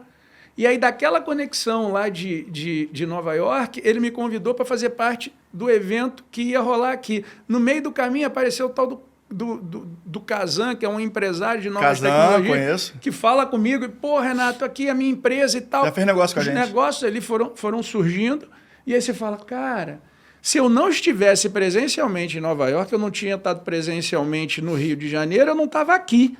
É verdade. E se eu tivesse acessado a feira pelo Zoom, dava? Dava. Eu ia estar aqui? É verdade. Como é engraçado, né? Você estaria, mas o seu exemplo é perfeito. Isso é verdade, você estaria, mas assim, se tratando de outras pessoas, é totalmente... Não, é perfeito. Não, o que ele tá falando casa muito com o que a gente tem de filosofia aqui, que a gente pensa. E aí eu tenho outro aspecto também que eu tô observando, cara. Agora eu trabalho muito em feira, né? De tecnologia jurídica, Eu também que era vendendo tecnologia. banana, essas coisas. Feira, né? Banana, peixe. Vou te falar que dá ROI se eu for vendedor de feira, hein? Dá ROI. Mas brincadeiras à parte, cara, pra quem tá começando, eu ainda falo isso também. Se você tiver uma abordagem comercial bem estruturada para evento, também dependendo do evento que você vai, né? Você dá mais ROI do que fazer tráfego pago. Eu garanto. Dá mais ROI. Por exemplo, um advogado que quer gerar cliente. Ótimo. Quer fazer cliente. Primeiramente, você não vai em evento de advogado. Você vai estar cercado de concorrentes. Sim, né? sim. Por exemplo, você é Advogado não contrata trabalha com direito advogado. do consumidor, Renato. Você vai querer ganhar cliente numa feira de direito do consumidor? Não, não é. Você vai num evento onde tem potenciais consumidores. Um advogado imobiliário, você vai estar num evento talvez de corretores de imóvel. Você vai estar num evento de imobiliário, de imobiliárias, né? Onde você vai ser um canal magnético para poder gerar negócio. No lugar onde você está concorrente, cara, o magnetismo vai bater contrário. Então, se você souber escolher o evento, tiver uma abordagem mais assertiva na hora de conectar com os clientes, eu tenho para mim que gera muito mais negócios, contratos assinados, do que se você botar dinheiro em tráfego pago. Que ainda tem o risco, né? Eu vou Tende a ser mais barato também. Vou dar o corte para você. A sacada que mudou a minha vida. Diga. Quando eu fui para a academia, de uma forma geral, quer dizer, fazer mestrado, doutorado, essas coisas assim, tudo que eu tinha de conhecimento, eu queria transformar em um livro, né? E veja, como é que os antigos se prospectavam? Qual era a rede social do antigo? O livro. Era o livro. É o livro. Aula, né? Você dava muita aula também, acho. Sala de aula, mas assim, quando você escreve um livro, ainda dá, né? É o que a gente raciocina hoje quando o cara do marketing fala assim, eu vou escalar o meu rendimento. Vamos lá. Enquanto eu vendo a minha hora trabalhada, eu sou pobre. Eu sei que é forte isso que eu falei, mas veja... Você fica dependente do tempo. Vamos dizer que você atende o teu cliente e que você cobre lá R$1.000 numa consulta. O teu número de horas durante o dia ele é limitado. Sim. Então, não é que você vai ser pobre. Na verdade, você vai estar limitando o teu crescimento. Porque se eu puder atender 6 clientes por dia, ainda que eu atenda 30 dias por mês, eu limitei ali, eu não consigo. E eu não vou fazer isso, porque se eu tiver 6 clientes que eu atendo por dia, que horas que eu peticiono? Que horas que eu faço audiência? Que hora que eu despacho? Mas vamos dizer que isso fosse possível. Na hora que eu pego todo o meu conhecimento e eu coloco ele dentro de um produto digital ou físico, vamos supor, cara, que no final desse podcast aqui, o cara, pô, Renato, gostei do livro do Renato, está na descrição, inclusive o e-book eu comprei. Cara, quantas visualizações nós tivemos naquele vídeo da gente que viralizou? Não sei nem contar, mas Milhões, cara, já perdi a conta. Milhões. Seria demais eu dizer assim que 1%, meio por cento pudesse comprar esse livro? Então, se eu tive 1 milhão de visualizações, 10% são 100 mil, Não, são 5% mais. são 5 mil. O livro custa R$ 97,00. Eu ganho aí 5 mil vezes 100, batendo um papo aqui contigo. Isso é que a gente chama de funil. Não é de funil, não. Isso é o que a gente chama de você transformar o teu conhecimento em algo que pode escalar. Sim. Sim. Exato. Entendeu? Então, a base do nosso raciocínio tem que ser essa. Quer dizer, eu vou desenvolver a minha advocacia? Vou desenvolver. Mas o ideal é que eu desenvolva a minha advocacia e crie mais alguma coisa para poder ser mais uma ferramenta de ganho no meu negócio.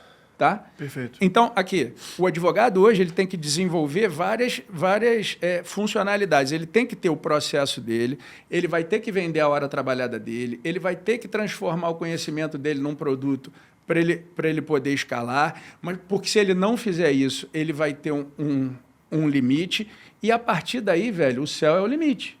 Perfeito. Perfeito. Entendeu? A partir daí, o céu é o limite. Então, a gente tem que repensar. Sim. Sim. Total. Legal? Perfeito. Me repete a primeira pergunta que você fez, quando você fez para mim. E eu comecei a desenvolver tudo isso. A primeira? Não, quando eu fiz agora. Quando você me perguntou agora, e eu comecei a construir isso, quando eu comecei a construir esse meu raciocínio, você levantou um ponto de vista. Como é que a gente pode ele?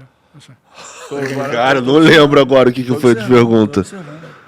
De pergunta que eu fiz para você agora? Nossa, não lembro, Renato. De verdade. Vem cá.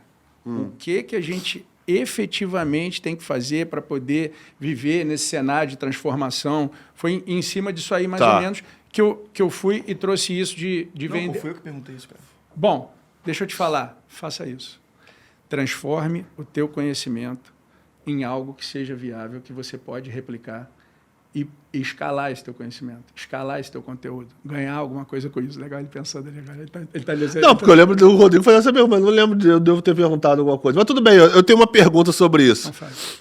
Nesse cenário onde o físico é importante, que a gente está falando, mas a gente também tem o aspecto digital que a gente não pode desconsiderar, que também tem a sua relevância, também tem o seu lugar ao sol. Por exemplo, quando você vai lançar um livro, você lança digital e físico, você tem alguma estratégia nesse sentido? Como é que você faz essa congregação de valências entre o digital e o físico? Eu sei que você roda muito... Deixa eu só sacanear. Vai, fala. A pergunta que você fez para mim, cara, o que que eu vou ter que trabalhar aqui, tá? Não, vai, segue. Não, é isso. A minha pergunta é essa. Você roda muito palestra.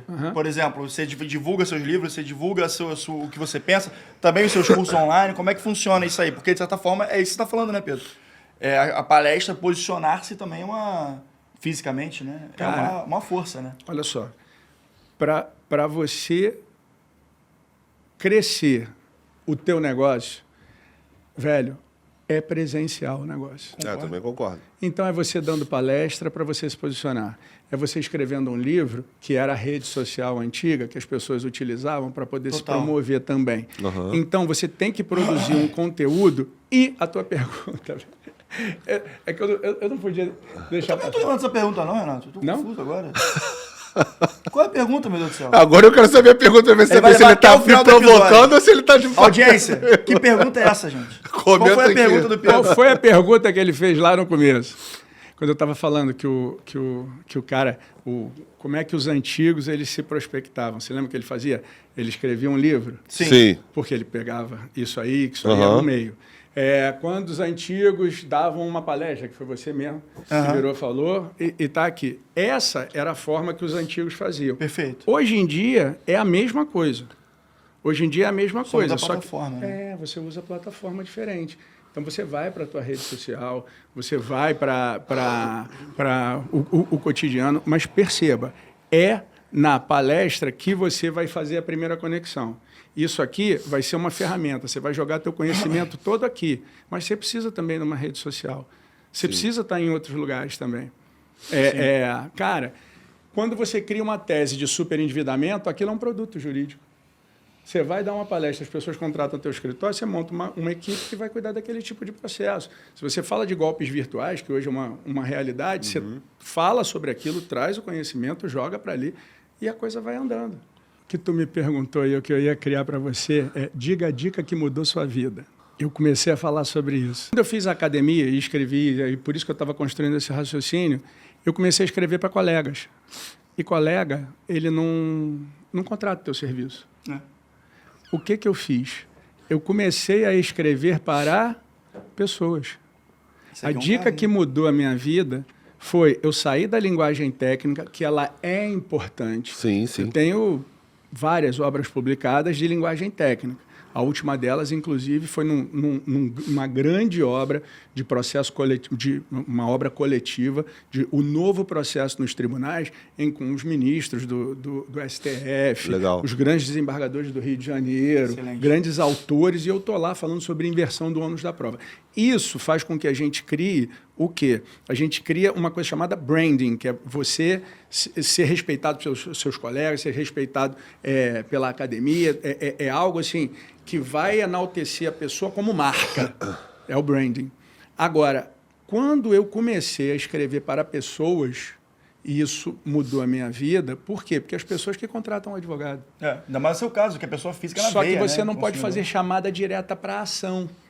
Senão a advocacia toma a tua carteira. Você não pode fazer chamada direta para a ação. Contrate aqui, faça isso, faça aquilo. Quando você cria, e essa é a dica para o pessoal que está lá, quando você cria o teu conhecimento e transforma ele em algo meio que hermenêutico para que todo mundo consiga entender, essa pessoa se sente agradecida e te procura. Verdade. Quer ver? É um ciclo, né? Vamos lá. Agora, uma coisa que eu poderia fazer um corte aqui e que as pessoas me procurariam. Vamos lá. Se você tem uma conta no Instagram, no Threads, ou você tem no Facebook com crianças envolvidas, você pode perder sua conta agora. Qual é? Ontem, no dia de ontem, a Meta disparou uma mensagem para todo mundo que tem conta, dizendo o seguinte: foi feito um acordo com o Ministério Público do Trabalho, o Ministério Público de São Paulo e a empresa Meta, em que todo mundo que desenvolver negócios em que tenha um vídeo, uma imagem, uma live, qualquer coisa, com uma criança envolvida, você tem que ter um alvará dessa família da criança dando para você divulgar aquilo. Caramba. Quem sabia disso? Só eu mesmo, né?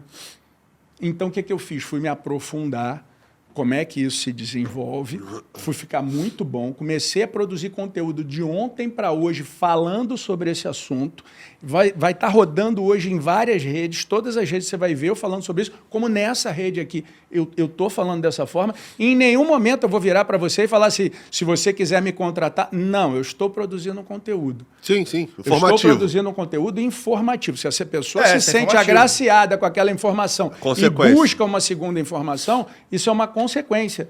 Então, veja, nesse caso, a criança ela está sendo vista, ela tem sido utilizada como mão de obra, cara. Entendi.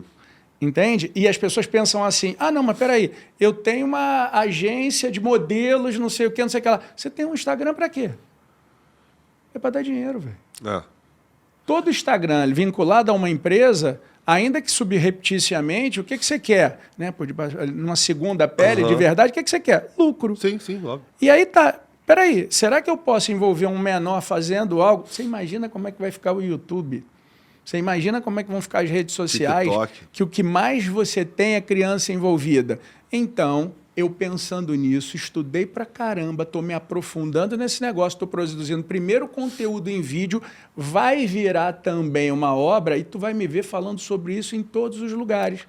Interessante. Eu vou me tornar uma autoridade, mas uma autoridade dessa vez, não uma autoridade para os meus colegas advogados, porque eu não vou criar uma estrutura jurídica. Eu vou alertar aquelas pessoas que são produtores de conteúdo o que elas têm que fazer para obter esse alvará judicial. Meu irmão, esse aqui é o lance.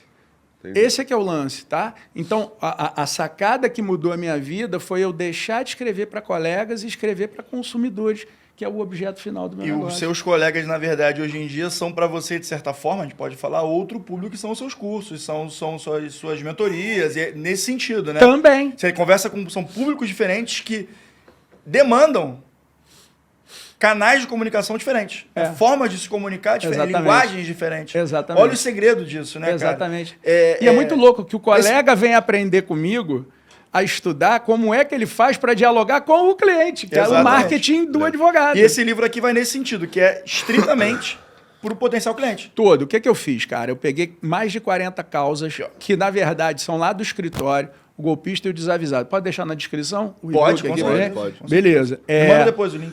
Vou deixar aqui. Eu ia até falar onde é que a gente compra os seus livros, como é que a gente... Pra você falar isso depois. O livro físico, só se eu estiver dando uma palestra, porque fui eu mesmo que rodei, Tá. e eu não tenho editora, mas Tá. é uma produção independente. O Mas livro no seu digital, Instagram, acha lá. e-book. entra aqui na nossa descrição, Tá, vai beleza. ter aqui, ou então pode entrar no meu Instagram, escreve Renato Porto, que eu apareço que nem uma entidade. Aí, o que eu fiz? Eu, na verdade, joguei aqui as histórias. Aí, por exemplo, o capítulo 7 é uma história. Uma história de 1, 2, 3, 4 páginas. Que, na verdade, conta que história aqui? Velho, um cara chegou lá no escritório que fez o seguinte, entrou na internet e falou, vou me mudar. Aí puxou lá a empresa de mudança, achou a empresa de mudança e falou, olha, aí o cara começa a perguntar, quantos quartos? Tanto. Quantas não sei o quê? Tanto. Tem quantas... os móveis? Tem um fogão, 2 geladeiras, não sei o quê. Já tô vendo. Foi colocando. E o preço 30% abaixo do mercado, 50% de sinal, 50% quando finalizasse a mudança. 50% de sinal, no dia da mudança, chega o caminhão. Encosta o caminhão, pessoal bom de trabalho, velho. Eles falando para mim, Renato, povo educado, embalaram como se estivesse levando um negócio de porcelana. Mona Lisa. A Mona Lisa. Botaram tudo, encheram o caminhão. Profissional. O que eu fiz? Fui pro apartamento e avisei que estava chegando o caminhão da mudança, só que eu estou esperando o caminhão até hoje. Roubaram o caminhão. Aliás, o caminhão era dos ladrões. Roubaram a mudança. Rapaz. Então ganharam 50% do transporte. Mais tudo. Mais a mudança. Aí o que eu faço? O caminhão não chegou. Amanhã dourava o subúrbio carioca com o poema solar. Na rua Oliveira Bela, em Irajá, Paula Fernandes, de 39 anos, esses nomes são fictícios, Sim. né? Observava da varanda do rio Acari o deslizar preguiçoso, enquanto crianças corriam pela calçada em direção à padaria do seu Zé. O cheiro de pão quentinho misturava-se com as árvores. Pô, Aí o cara é quase um Luiz Fernando Veríssimo. eu venho contando. E aí, olha a linguagem como é diferente. Entendeu? Aí ele fala assim, no novo endereço, subiu as escadas com as chaves, tilintando. A porta se abriu como se revelasse o futuro. Preparou o ventilador, organizou os tapetes, cortou o pão para o lanche, desceu até a esquina e comprou uma cerveja gelada para comemorar a mudança. Só que aí, meia hora, nada. Ligou, nada. Caixa postal. 1 hora, nenhuma das mensagens. 2 horas, o silêncio virou sirene. Tentou abrir o site, fora do ar. Aí eu conto quando ela chega no escritório contando essa história e depois eu boto o guia rápido de sobrevivência, o que fazer para evitar esse golpe da falsa mudança e o que foi feito para tentar resolver Você fazer isso. audiobook disso aí, cara? Cara, não pensei. Tá aqui, se quiser criar em Vamos conjunto, fazer a negócio obra disso aí. está à disposição e ficou muito legal. Pô, muito legal. Porque as pessoas, quer dizer, 4 páginas se identificam com a história e é engraçado porque no sumário, quando você olha, você vê o nome do golpe. Então a pessoa que está lendo fala, foi esse aqui que eu sofri. Leu o que aconteceu. No final do livro ele fala assim, porra, quem é que pode me ajudar? E agora? Quem poderá me ajudar? Aí tem lá, o cara acaba te procurando numa rede social, Claro, alguma coisa assim. legal. Você Essa aparece foi a que nem dica entidade. que mudou a minha vida, cara. Essa foi a dica que mudou a minha vida. E esse livro físico você distribui online ou você distribui nos seus eventos, por exemplo? Como é que Não. você faz a distribuição, já que ele não está em O editora? livro que você físico eu falou? não distribuo, a não ser em palestras minhas. Entendi. Eu vou lá da minha palestra, e aí sabe o que eu faço? Você lembra que eu falei do vídeo com criança? Sim. Mão de obra escrava, eu exploro meus filhos. O que eu faço? Eu vou. Se você entrar no Instagram agora e colocar lá o meu Instagram, que deve estar sendo derrubado nesse minuto, o que acontece? O meu filho está no primeiro período de direito. Meu filho está no legal. primeiro de direito, tem 18 anos, foi isso que não é que tem então tá 18 tranquilo, anos. é. Aí o que eu faço com ele? estágio não remunerado. Eu vou e ele chega com uma malinha de viagem, sabe qual é aquela malinha de viagem? E eu tô dando a palestra. Aí ele vai lá no fundo, uma mesinha, bota os livros assim, O estagiário já. coloca 18 anos. uma plaquinha que diz assim, pegue o livro, faço o Pix e o abraço é garantido com o autor e vai lá fazer sua foto. Aí ele fica lá, o cara chega, vai, e qual é o acordo que eu fiz com os meus filhos? Porque eu tenho 2, né? Qual é o acordo que eu fiz com os meus filhos? Eu vou, eles fazem esse serviço de venda, o valor do livro a gente tira, o restante a gente divide, metade vão para os 2, metade fica para mim. Aí, tá, Então, quer dizer, eu estou fazendo ali, estou estimulando o trabalho para eles, bem legal. Isso enobrece. E aí eu não tenho editora, eu faço isso, porque eu não acredito muito em editora, não. Legal. Enfim, aí você tem Já entra no outro negócio. É outro podcast. Direito autoral no Brasil é uma coisa que não existe. Pronto, outro corte maneiro. Outro corte. Mas, meu irmão, e aí? Agora, 2026 está chegando agora na segunda metade. Quais são os próximos planos para a gente encerrar esse papo? O que você enxerga de tendência agora de case para... Olha, o que eu tenho feito? O que eu tenho feito?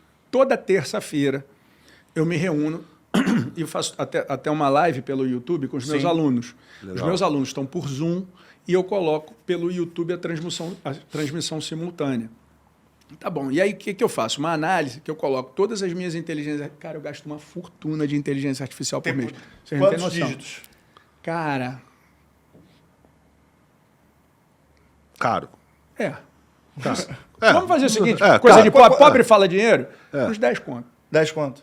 Caramba. De inteligência artificial. Porque eu boto assim, na verdade, uma faz, a outra checa o que a outra fez, que a outra checa o que a outra fez, que a outra checa. Então quantas camadas você tem hoje em dia? 6. 6 camadas. Caramba. Então vai que chega. Aí eu peço para filtrar no mundo e, sobretudo, no Brasil, o que estão pesquisando durante a semana sobre direito do consumidor. Quais são as principais causas. E aí, naquela semana, ela me apresenta, olha, estão pesquisando sobre isso. Depois, eu peço que essa inteligência crie textos para fazer 5 postagens de carrossel falando sobre aquele tema, mas com um copyright que faça com que a pessoa queira participar. E aí, depois, eu faço os 5 carrosséis prontos e quem é meu aluno, eu entrego esse negócio. Aí o que está acontecendo com meus alunos? Assim, uma semana ganha 30 clientes, ganha 20 clientes, aí o cara começa a ganhar dinheiro, aí ele fala, porra, começa a falar para os outros, cara, o Renato está mudando a minha vida. O grande lance é isso, cara, você quer produzir um conteúdo, pense em algo que mude a vida de quem você está trabalhando, entendeu? Exatamente. Aí o meu aluno dá certo, porra, ele vai e fala, foi o Renato, e essa parada vai crescendo. Com isso, eu tenho identificado full time o que está mexendo o mundo. Vamos lá. Número 1, golpes. Golpe do Pix, golpe do falso advogado, golpe da falsa mudança, golpe. A gente pode falar um pouco sobre isso, sobre essa questão dos golpes, o porquê e o que fazer para evitar esse negócio. Segundo, top 10, nunca se teve tanto problema com plano de saúde. Negativa de cobertura em plano de saúde. Esse é o tema louco. Terceiro, golpes, plano de saúde, empresas de, tipo assim, Shopee e tal, de venda de produtos, marketplace, vendas de produtos online. Então, esses, toda semana, eles ficam misturando ali. E superendividamento do consumidor. Se você fizer um podcast de superendividamento, rende. Se você fizer um podcast de golpes virtuais, rende. De planos de saúde, rende. Tá? Porque tudo isso é direito do consumidor e todo mundo que está assistindo passa por isso. É verdade. Perfeito. Vamos começar a pensar no seguinte. Então, vamos lá. Renato, o plano de saúde não cobriu meu tratamento. O que fazer? Velho, qual é o princípio do plano de saúde quando você tem um plano de saúde? Princípio da confiança. Eu confio. Você já parou para pensar que um plano de saúde você paga e torce todo dia para não usar? É isso aí. Ou quem é aqui que fala, eu gostaria Seguro, de ficar coisa. no CTI. Né? Não tem ninguém que fala, eu gostaria de ficar no CTI. Só que aí o que vai acontecer? Na hora que a pessoa precisa, o plano não cobre. Cara, será que a matemática jurídica nesse caso aqui se aplica? Vamos lá.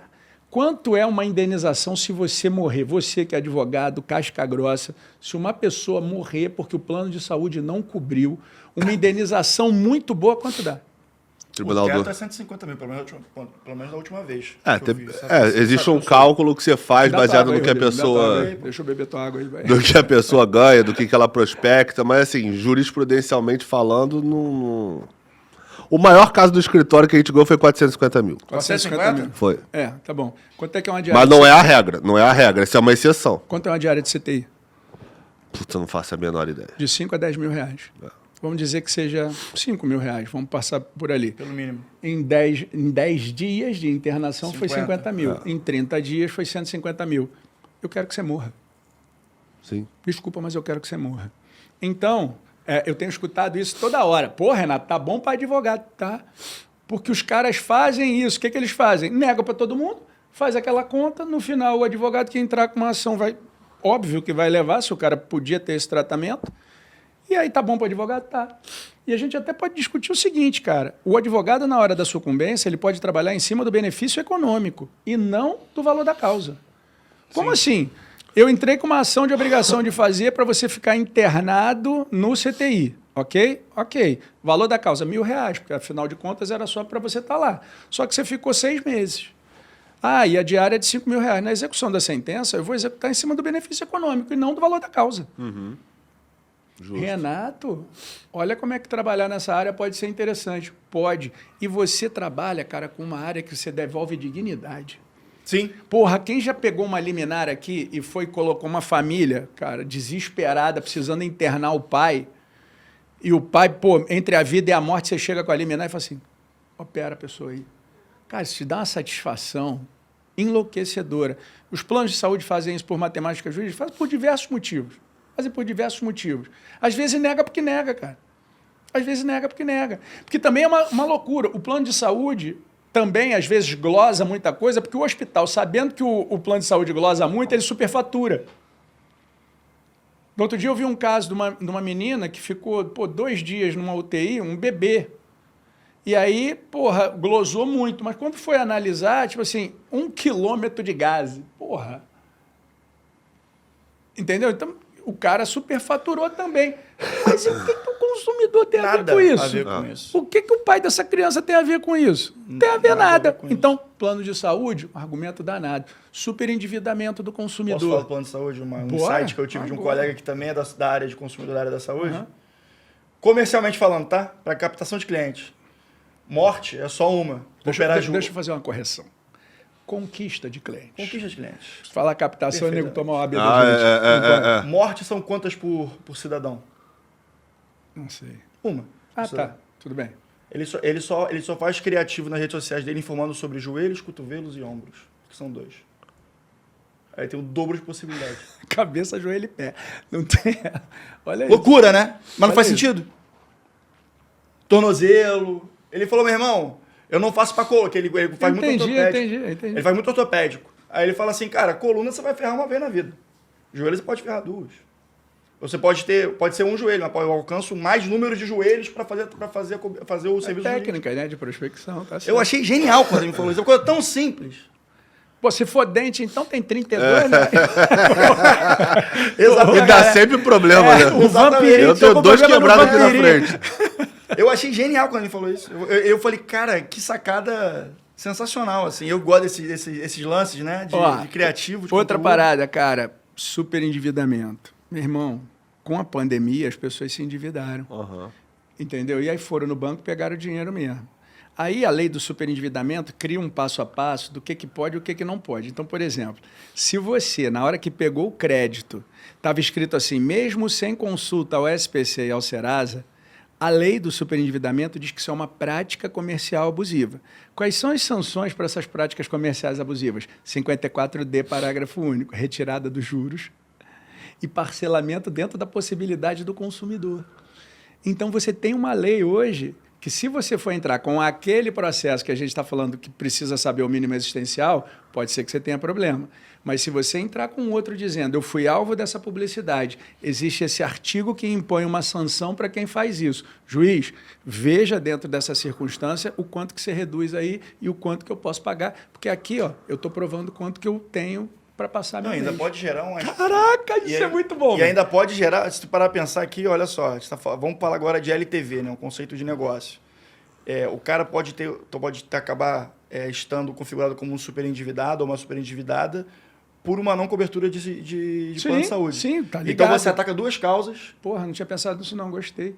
São 2 contrata, demandas. Pô, é isso aí. vai dar certo. Pronto, Tem umas vamos ideias trabalhar boas. junto, vamos fazer uma MPV nessa parada É isso aí, pô.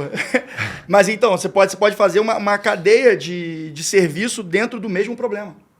Entendeu? Que aí uma coisa leva a outra. Aí você tem uma rede de serviços jurídicos para que começa com um ICP só.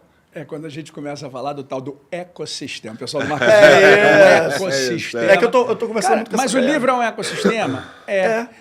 A causa de consumidor é um ecossistema que pode ter o superendividamento junto do plano de saúde? Pode. E sabe, é isso, velho. Uhum. Agora, o que a gente acostumou e foi treinado na faculdade? Causa. Sim. A gente tem, assim, uma formação universitária belicosa. Sim. Chamando para o conflito. Quando o mundo está demonstrando que você tem diversas outras formas de você ganhar dinheiro, não necessariamente pela via do conflito. Perfeito. E aí, cara, vamos lá. Agora é papo de coach. O que faz você trabalhar, cara, sem parecer que o tempo está passando, que é aquilo que a gente deu apelido de propósito, seria prembaba, esses caras todos tá, falam por aí. É quando você trabalha vinculado a um valor teu. Vamos lá. Renato, qual o seu maior valor? Valor, velho. Liberdade. Liberdade. Quer me deixar feliz? É ter ido para o meu escritório. Hoje de manhã, acordei, joguei futevôlei na praia. Saí, perdi 30 quilos jogando futevôlei, meu irmão. E um pouquinho de monjado também. Agora, perguntei isso 3 vezes, primeira vez que ele admitiu monjado. Um pouquinho de monjado também, mas eu escolho admitir logo em público. Ao vivo. Aí, tomei há 1 ano atrás, perdi uns 12 quilos, aí... Deu aquela animação, né? Dei aquela animação e não consegui mais parar. Tá bom. Acordei de manhã, joguei meu futevôlei, saí, fui em casa, tomei meu banho, peguei as crianças, deixei no colégio, passei numa fisioterapia, que aí você nota que tá ficando velho quando você mais vai na fisioterapia do que na academia. Aí fui para fisioterapia, passei no escritório, despachei lá uns 3 processos, vim para cá para estar com vocês. Depois vou para o meu escritório de novo, depois eu tenho uma reunião fora. Cara, vai ter gente que, por exemplo, o valor é a estabilidade. Ficar sentado 8 horas. Isso enlouqueceria. E para mim é a razão da minha existência. Qual é o grande problema? É quando você não tem noção disso. Que aí você está trabalhando, imagina eu, sentado rabo no escritório de manhã até o final da tarde, eu ia estar assim, ia estar culpando a minha profissão. Fala, cara, eu vou lá para aquela desgraça, ficar sentado fazendo não sei o quê. Em compensação, a pessoa que curte isso, se estivesse fazendo o que eu estou fazendo, ela fala assim, cara, não quero. Ia tá dando mortal pra trás de raiva. Quando eu saí do meu último emprego de departamento jurídico, naturalmente, você fica mais sentado na cadeira, trabalhando, fazendo as coisas. Aí eu tava fazendo a conversa de despedida ali com o pessoal e a minha gerente chegou assim, Rodrigo, eu via você inquieto naquele espaço ali. Você não consegue ficar assim, parece que você quer expandir o espaço que você tem ali na cadeira. E para eu atender essa minha demanda intrínseca a mim, é a liberdade. É a liberdade. É isso, velho. É exatamente isso. É a liberdade. Então vamos lá, fazer um teste aqui agora contigo. Você já atuou em alguma causa de direito penal? Penal não. Nunca trabalhou? Não. Você já trabalhou com direito penal? Não. Recusei uma logo no começo da minha carreira, inclusive. Assim, uma causa que ia me dar muito dinheiro, mas por princípio eu não fiz. Pois é, lá no escritório, como a gente trabalha para empresas e consumidores, às vezes a gente tem crime fiscal. Né? Sim. O que eu tô falando é outro tipo de crime. Era crime contra a pessoa. Cara, mas o que acontece? Em ambos casos, você tem a liberdade em jogo. Cara, quando um cliente meu aparecia um mandado, a possibilidade de ser preso, eu tenho uma criminalista que cuida disso lá no escritório. Só de eu ligar para ela, meu coração fazia... E eu não entendia por quê. Porque eu ficava, meu irmão, o problema é do cara, o cara não pagou o imposto, o cara não sei o quê, vou mandar um advogado, está sendo assistido. Mas é um valor ali, né? Meu irmão, mas como aquele valor estava do meu lado, eu fiquei desesperado. Em compensação, eu estava a fim de fazer um treinamento que chama assim, Advocacia sem processo. Como é possível você advogar sem processo? Bom, se eu escrevo um livro, eu posso ganhar dinheiro com o livro? Posso. Se eu tenho um podcast, eu posso ganhar dinheiro com isso aqui? Posso. Se eu trabalho dando consultoria, eu posso ganhar dinheiro sem processo? Sim. Se eu trabalho com Lei Geral de Proteção de Dados e eu atuo como DPO, por exemplo, eu sou DPO de um dos maiores shopping centers que a gente tem no Rio de Janeiro. Eu recebo por mês uma boa quantidade de dinheiro para quase não ser demandado. Eu tenho que fazer reuniões gerenciais para quando eles vão fazer uma nova campanha, alguma coisa. Não, isso aqui pode, isso aqui não pode. E se você tiver, assim, 10 empresas que te paguem bem, de forma fixa, para você trabalhar. E essas reuniões todas são por Zoom. Todas são por Zoom.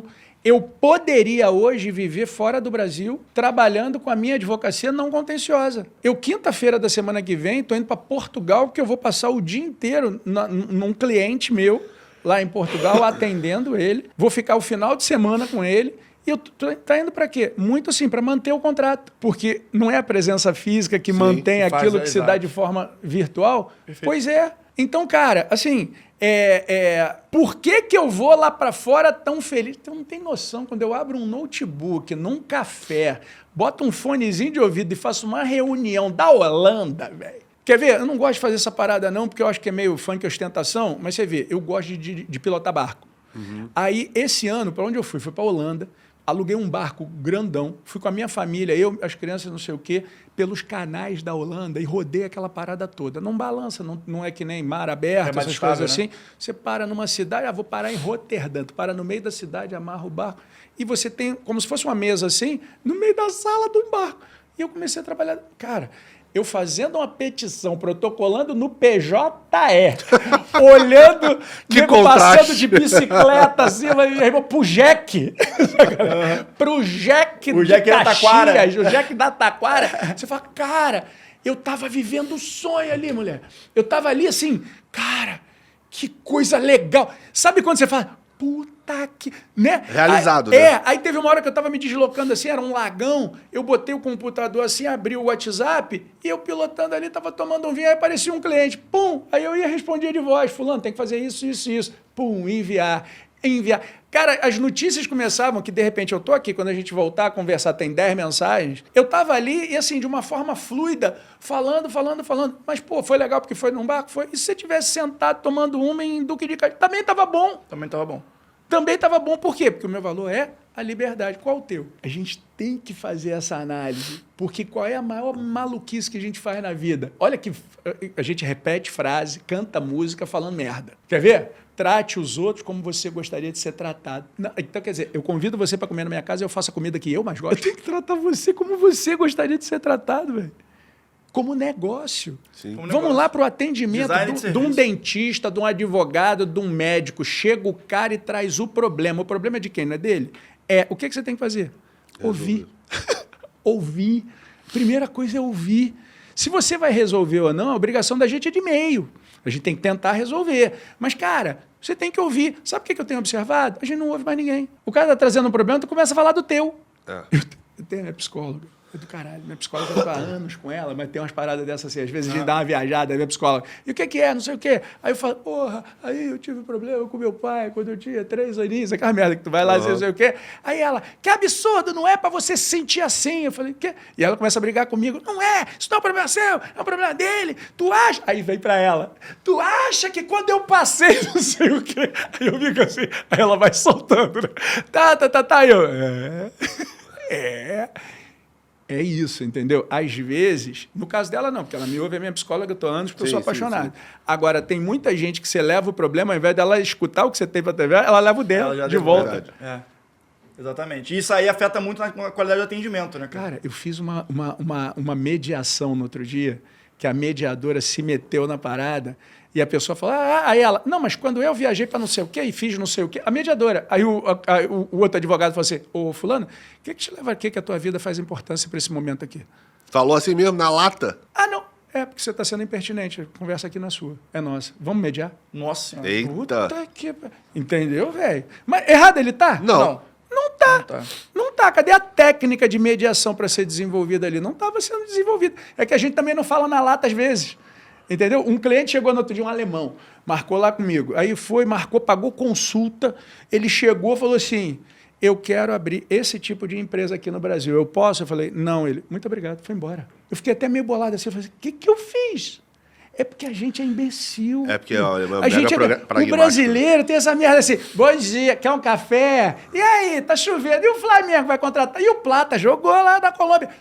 Meu irmão, qual o problema? Esse. Resposta, não pode. Obrigado, eu só vim aqui para ter essa informação. Sabe? Às vezes mandar a real é o melhor, cara. Vira e mexe, eu viro para cliente e falo assim, cara, deixa eu te falar uma coisa.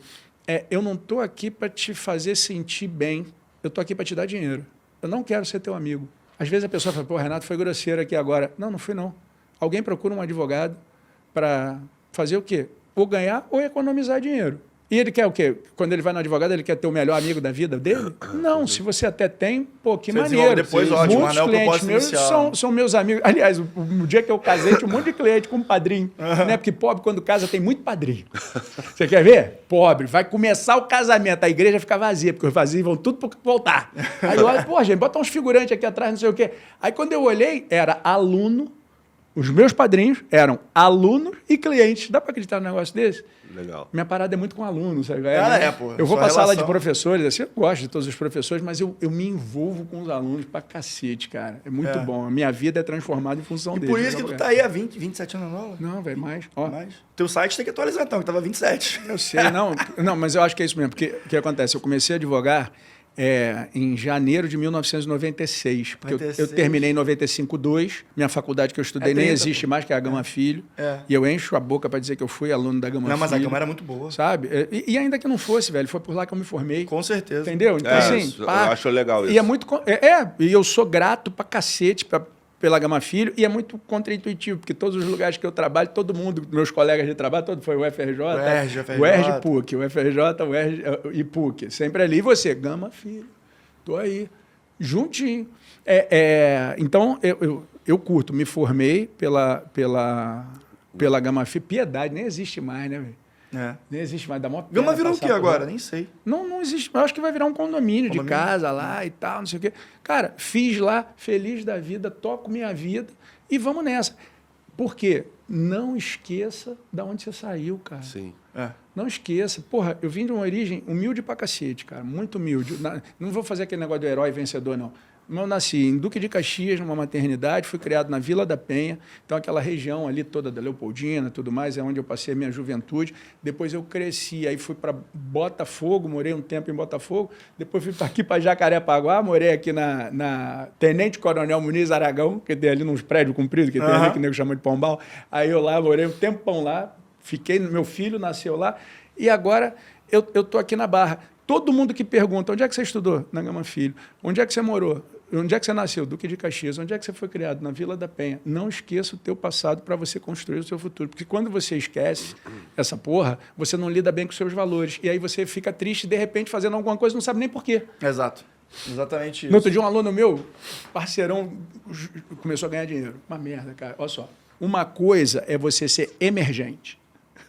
O emergente, ele não tinha merda nenhuma, ele virou alguma coisa. Foda é submergente. O submergente foi rico, foi lá embaixo, desceu para emergir de novo. E ele tava numa cagação de goma, sabe? Porque aí eu fui para Paris. Irmão, pô, para com essa porra, para mim. Não é para mim. Pra vai cima jogar de um negócio Moá. desse. Eu queria escrever um livro também, eu e meus amigos pobres. Por quê? Tu entra no Instagram, tá todo mundo Paris, não sei o que. Ninguém foi para Iguaba passar o carnaval esse ano. Igual eu não fui, não. Fui pra Nova Friburgo mesmo. Pessoal, Peguei uma casa maneira lá com os amigos, é isso. Casarão, churrasqueira, bom demais. Pessoal de Iguaba me adora quando eu falo essa porra. Eu falo, É tipo tô aqui, Eduardo Iguaba, Paes falando de Iguaba Grande, Maricá, né? na boa. Na Via Lagos, Tá né? melhorado, aí tá ruim pra caralho. Eu ia direto, cara. Assim, eu já acampei em Iguaba no carnaval. Porra, não mas tem por que nada acampar? pior, né, cara? Por que tem que nada acampar? pior. Ah, porque pobre não tem casa, aí acampa, né, velho? Tu tem uma barraca tu monta. Mais barato não, que a locação, né? não, que locação. Onde eu morava não tinha. Não, alugar pra- O carro, a Brasília velha parecia o carro do palhaço, não parecia de sair. Você só parava de sair gente de dentro do carro.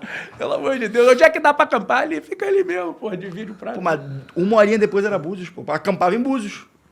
Vai acampar em Iguaba, tu para, tu Vai tá acampar. liberado. Tu para em Búzios, o nego te tira. Mas que época? Hã? Mas em que época? Aí tu já pegou pesado, isso aí é... Porque aí, de porra. repente, era mais tranquilo, pô. Final Tinha os do- argentinos riponga lá também. Final dos anos 80, começo dos Dava anos pra ir pra 90, Búzios. mais ou menos Só ali. se, de repente, tava sem grana por causa da gasolina, né? Velho, eu morava na Vila da Penha. Pra mim, quando eu ia comer um cachorro quente na praia do Moreno, no trailer do Moreno, na Ilha do Governador, era o máximo. Tu fala Búzios... Esse três do Moreno tem até hoje, Cara, né? tem. Eu vou te falar uma parada. No outro dia, um cliente marcou comigo no Copacabana Palace. Você sabe, pô, tô com 53 anos, tenho uma condiçãozinha. Cara, tu sabe que eu entrei meio pra trás, assim, sabe? Eu entrei aqui, é tão grande assim. Às Intimida, vezes, né? intimida, sabe? Às vezes Com certeza. rola um negócio desse. Então, talvez eu não tenha ido para Búzios, porque eu não tive uma criação boa que nem tu, entendeu? Todos os dentes na boca. Torcedor do... Clube de Regatas Baixo da Gama. Aí O não dá, legítimo né? Não clube dá do pra ter povo. tudo. Não dá pra ter tudo, pelo amor de Deus. O que importa é saúde. Inclusive, eu descobri onde é que estão aquelas vigas da perimetral, tu viu? Mentira, descobriu? Não, lembro dessa história. Se lembra que rouba? Como é que rouba uma Não, como é que viga rouba a viga daqui? Esse é um dos maiores mistérios, né? Essa semana tá lá na sala de troféu do Vasco, faz um tempão que ninguém... Tá vendo só? Ninguém entra, né? Ninguém entra. Oferece café no cara, entendeu? Pra ouvir esse tipo de coisa, entendeu? É um bom lugar pra esconder, ninguém acessa. É o quê? Fechou. Bom lugar pra esconder. Então, Bom ó, lugar pra esconder. Mas, eu não vou falar. fechando essa parada. Deixa quieto. Ó, Vou ficar rico, hein? Tá chegando a hora. plano de Se Deus saúde, quiser, não tô plano contra de ninguém, não. saúde, super endividamento, golpes, todo mundo está sofrendo. E aí, para fechar essa história dos golpes, por que os golpes virtuais eles cresceram tanto? Tá? Boa. É a dinâmica econômica do crime. O crime, na verdade, é uma empresa. Você vê essas grandes Sim. facções aí. E uma empresa ela funciona com uma coisa chamada lucro e risco. Aham. Se eu assalto um ônibus, eu tenho uma capacidade de ganho e risco. um determinado risco. Se eu roubo um banco, eu tenho mais risco, mas eu tenho Um ganho maior? um ganho maior, não é verdade? O golpe virtual ele tem risco quase zero, Sim. Sim. com uma capacidade de lucro muito grande. Porque qualquer um, ainda que não tenha dinheiro, tem um limite, tem um cartão de crédito, tem alguma coisa. Então, ao invés do cara, pô, me dá teu dinheiro aí. Dinheiro, eu vou te falar uma porra que os caras usavam antigamente para comprar as coisas. Entendeu? Os antigos usavam para fazer, que nem jornal. Os antigos usavam para se comunicar um negócio chamado jornal. Quem é que tem dinheiro hoje? Não tem, mas todo mundo tem um iPhone aí, às vezes tem um Samsung, tem um Nubankzinho com um limite, porra, me passa aqui. Cara, isso é muito doido. E aí, o que eu fui sustentando, né? Porque todo mundo fala assim, a culpa é do consumidor que tomou o golpe. É isso. Quando tudo começou, porque ganhou corpo por causa da análise econômica do crime, essa parada começou a crescer muito na pandemia, porque não tinha ninguém na rua, o ladrão teve que se reinventar. Legal, que saiu aquela história do telemarketing do crime que a gente contou da última vez. É verdade. Então, o negócio foi crescendo, crescendo, crescendo, os golpes foram aumentando, aumentando, aumentando, o lucro foi aumentando. Hoje, realmente, existem telemarketing disso, esses golpes de engenharia social. O cara fala contigo, parece mesmo que é o banco que tu estava contando ali antes, que recebe um e-mail, parece que é o Bradesco, parece que é o fulano. Você escuta aquele barulhinho e tudo mais, e o princípio da confiança, você sempre teve conta naquele banco. Bom, explode o golpe. Quando você entra com processo, 100% das vezes perdia. Por que você perdia? Porque o judiciário dizia assim, é como se fosse uma carteira, que se você está andando na rua com a tua carteira com R$100 no bolso e alguém te assalta na rua, é como se tivessem assaltado na rua. Isso é culpa lá do ladrão, vai se entender com o ladrão, não é com a gente. Aí eu comecei a levantar o braço e viajar pelo Brasil dizendo assim, não. Peraí, não é assim não. Por que não é assim? Por que não é assim? Pensa aqui comigo. Como é que era uma agência bancária nos anos 90? Tá lembrado? Como é que era uma agência bancária nos anos 90? Todo bairro tinha que ter uma agência e que tinha que ter um imóvel gigante para poder comportar todo mundo que ia lá pagar suas contas. Vocês se lembram dessa porra? Dia 6 é dia de banco cheio porque tem que pagar a conta? Sim. Banco lotado, fila, inferno, tal, não sei o quê. O que foi acontecendo com as novas tecnologias quando o banco virou digital?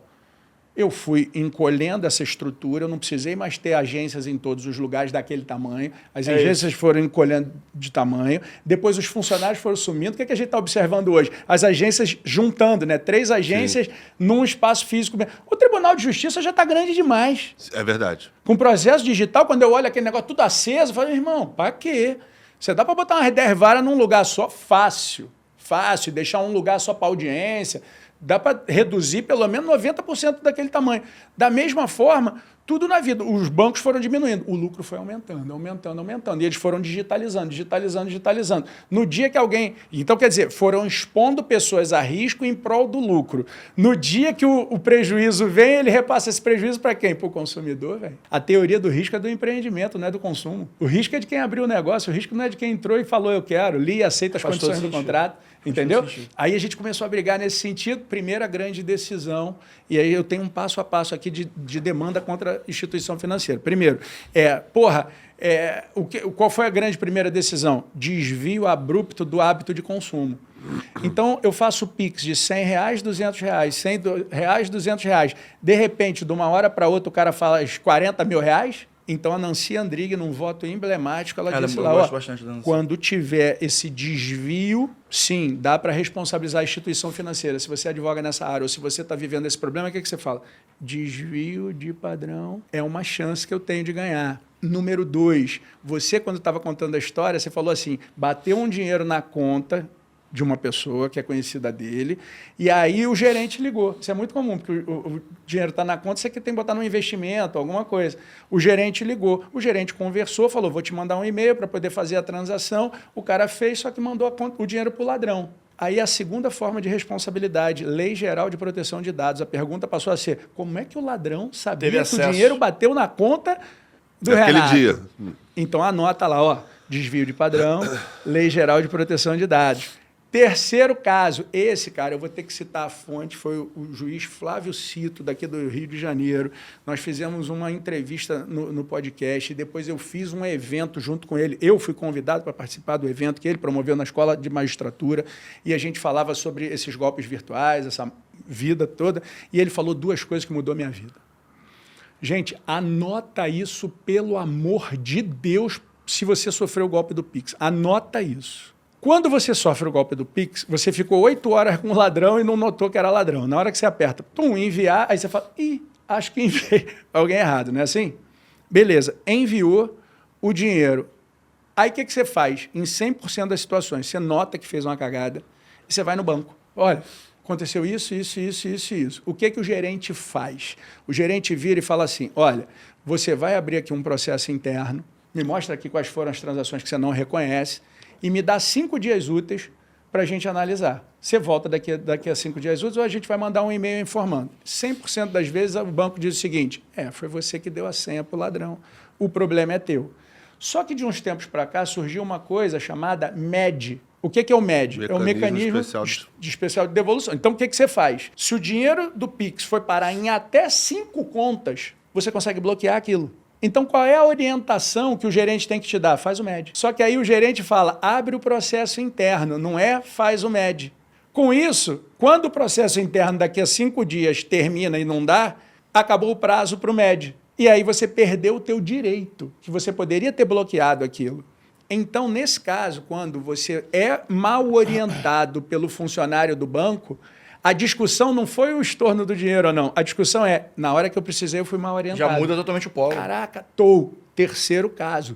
E o último? Quem é que, se você tirar... Teoria da causa adequada. Quem é que, se você tirasse ali daquele negócio, o golpe não aconteceria? O estelionatário. Sim. Porque, olha só, o cara da central ligou e mandou você botar o dinheiro lá no C6, no Nubank, num banco daqueles ali, num banco, às vezes, até que a gente não conhece. Tá bom, mandou botar, não foi? Foi. Vem cá. Como é que o banco deu essa conta para essa pessoa e o departamento de compliance não viu que nunca teve nada na vida e, de repente, bate 2 milhões em 3 dias? Tu não bloqueia esse dinheiro, não? Então, começou a ter decisões responsabilizando o banco recebedor pela falta de responsabilidade na hora de abrir a conta do ladrão, do laranja. Perfeito. Olha que coisa legal. Pega do então, outro lado. vejam que em todos os... E a gente tem mais de 10 modalidades. Eu trouxe aqui umas 4. Mas, assim, a pessoa que se especializa hoje nessa questão de assessorar consumidores em golpes virtuais, se ele tiver esse checklist, de acordo com o que a história for, você fala, será que enquadra em alguma dessas aqui? E aí ele consegue resolver o problema, por mais que seja extremamente complexo. Isso aí você vai ver em todo episódio do Renato Porto, em todas as redes sociais dele, cara. A gente está deixando agora... pro nosso fim do programa, inclusive já bateu ali tem algum tempo, vamos puxar a nossa orelha, mas tá tudo certo. Por você, foi bom. Eles já botaram bem grande ali o 00, né?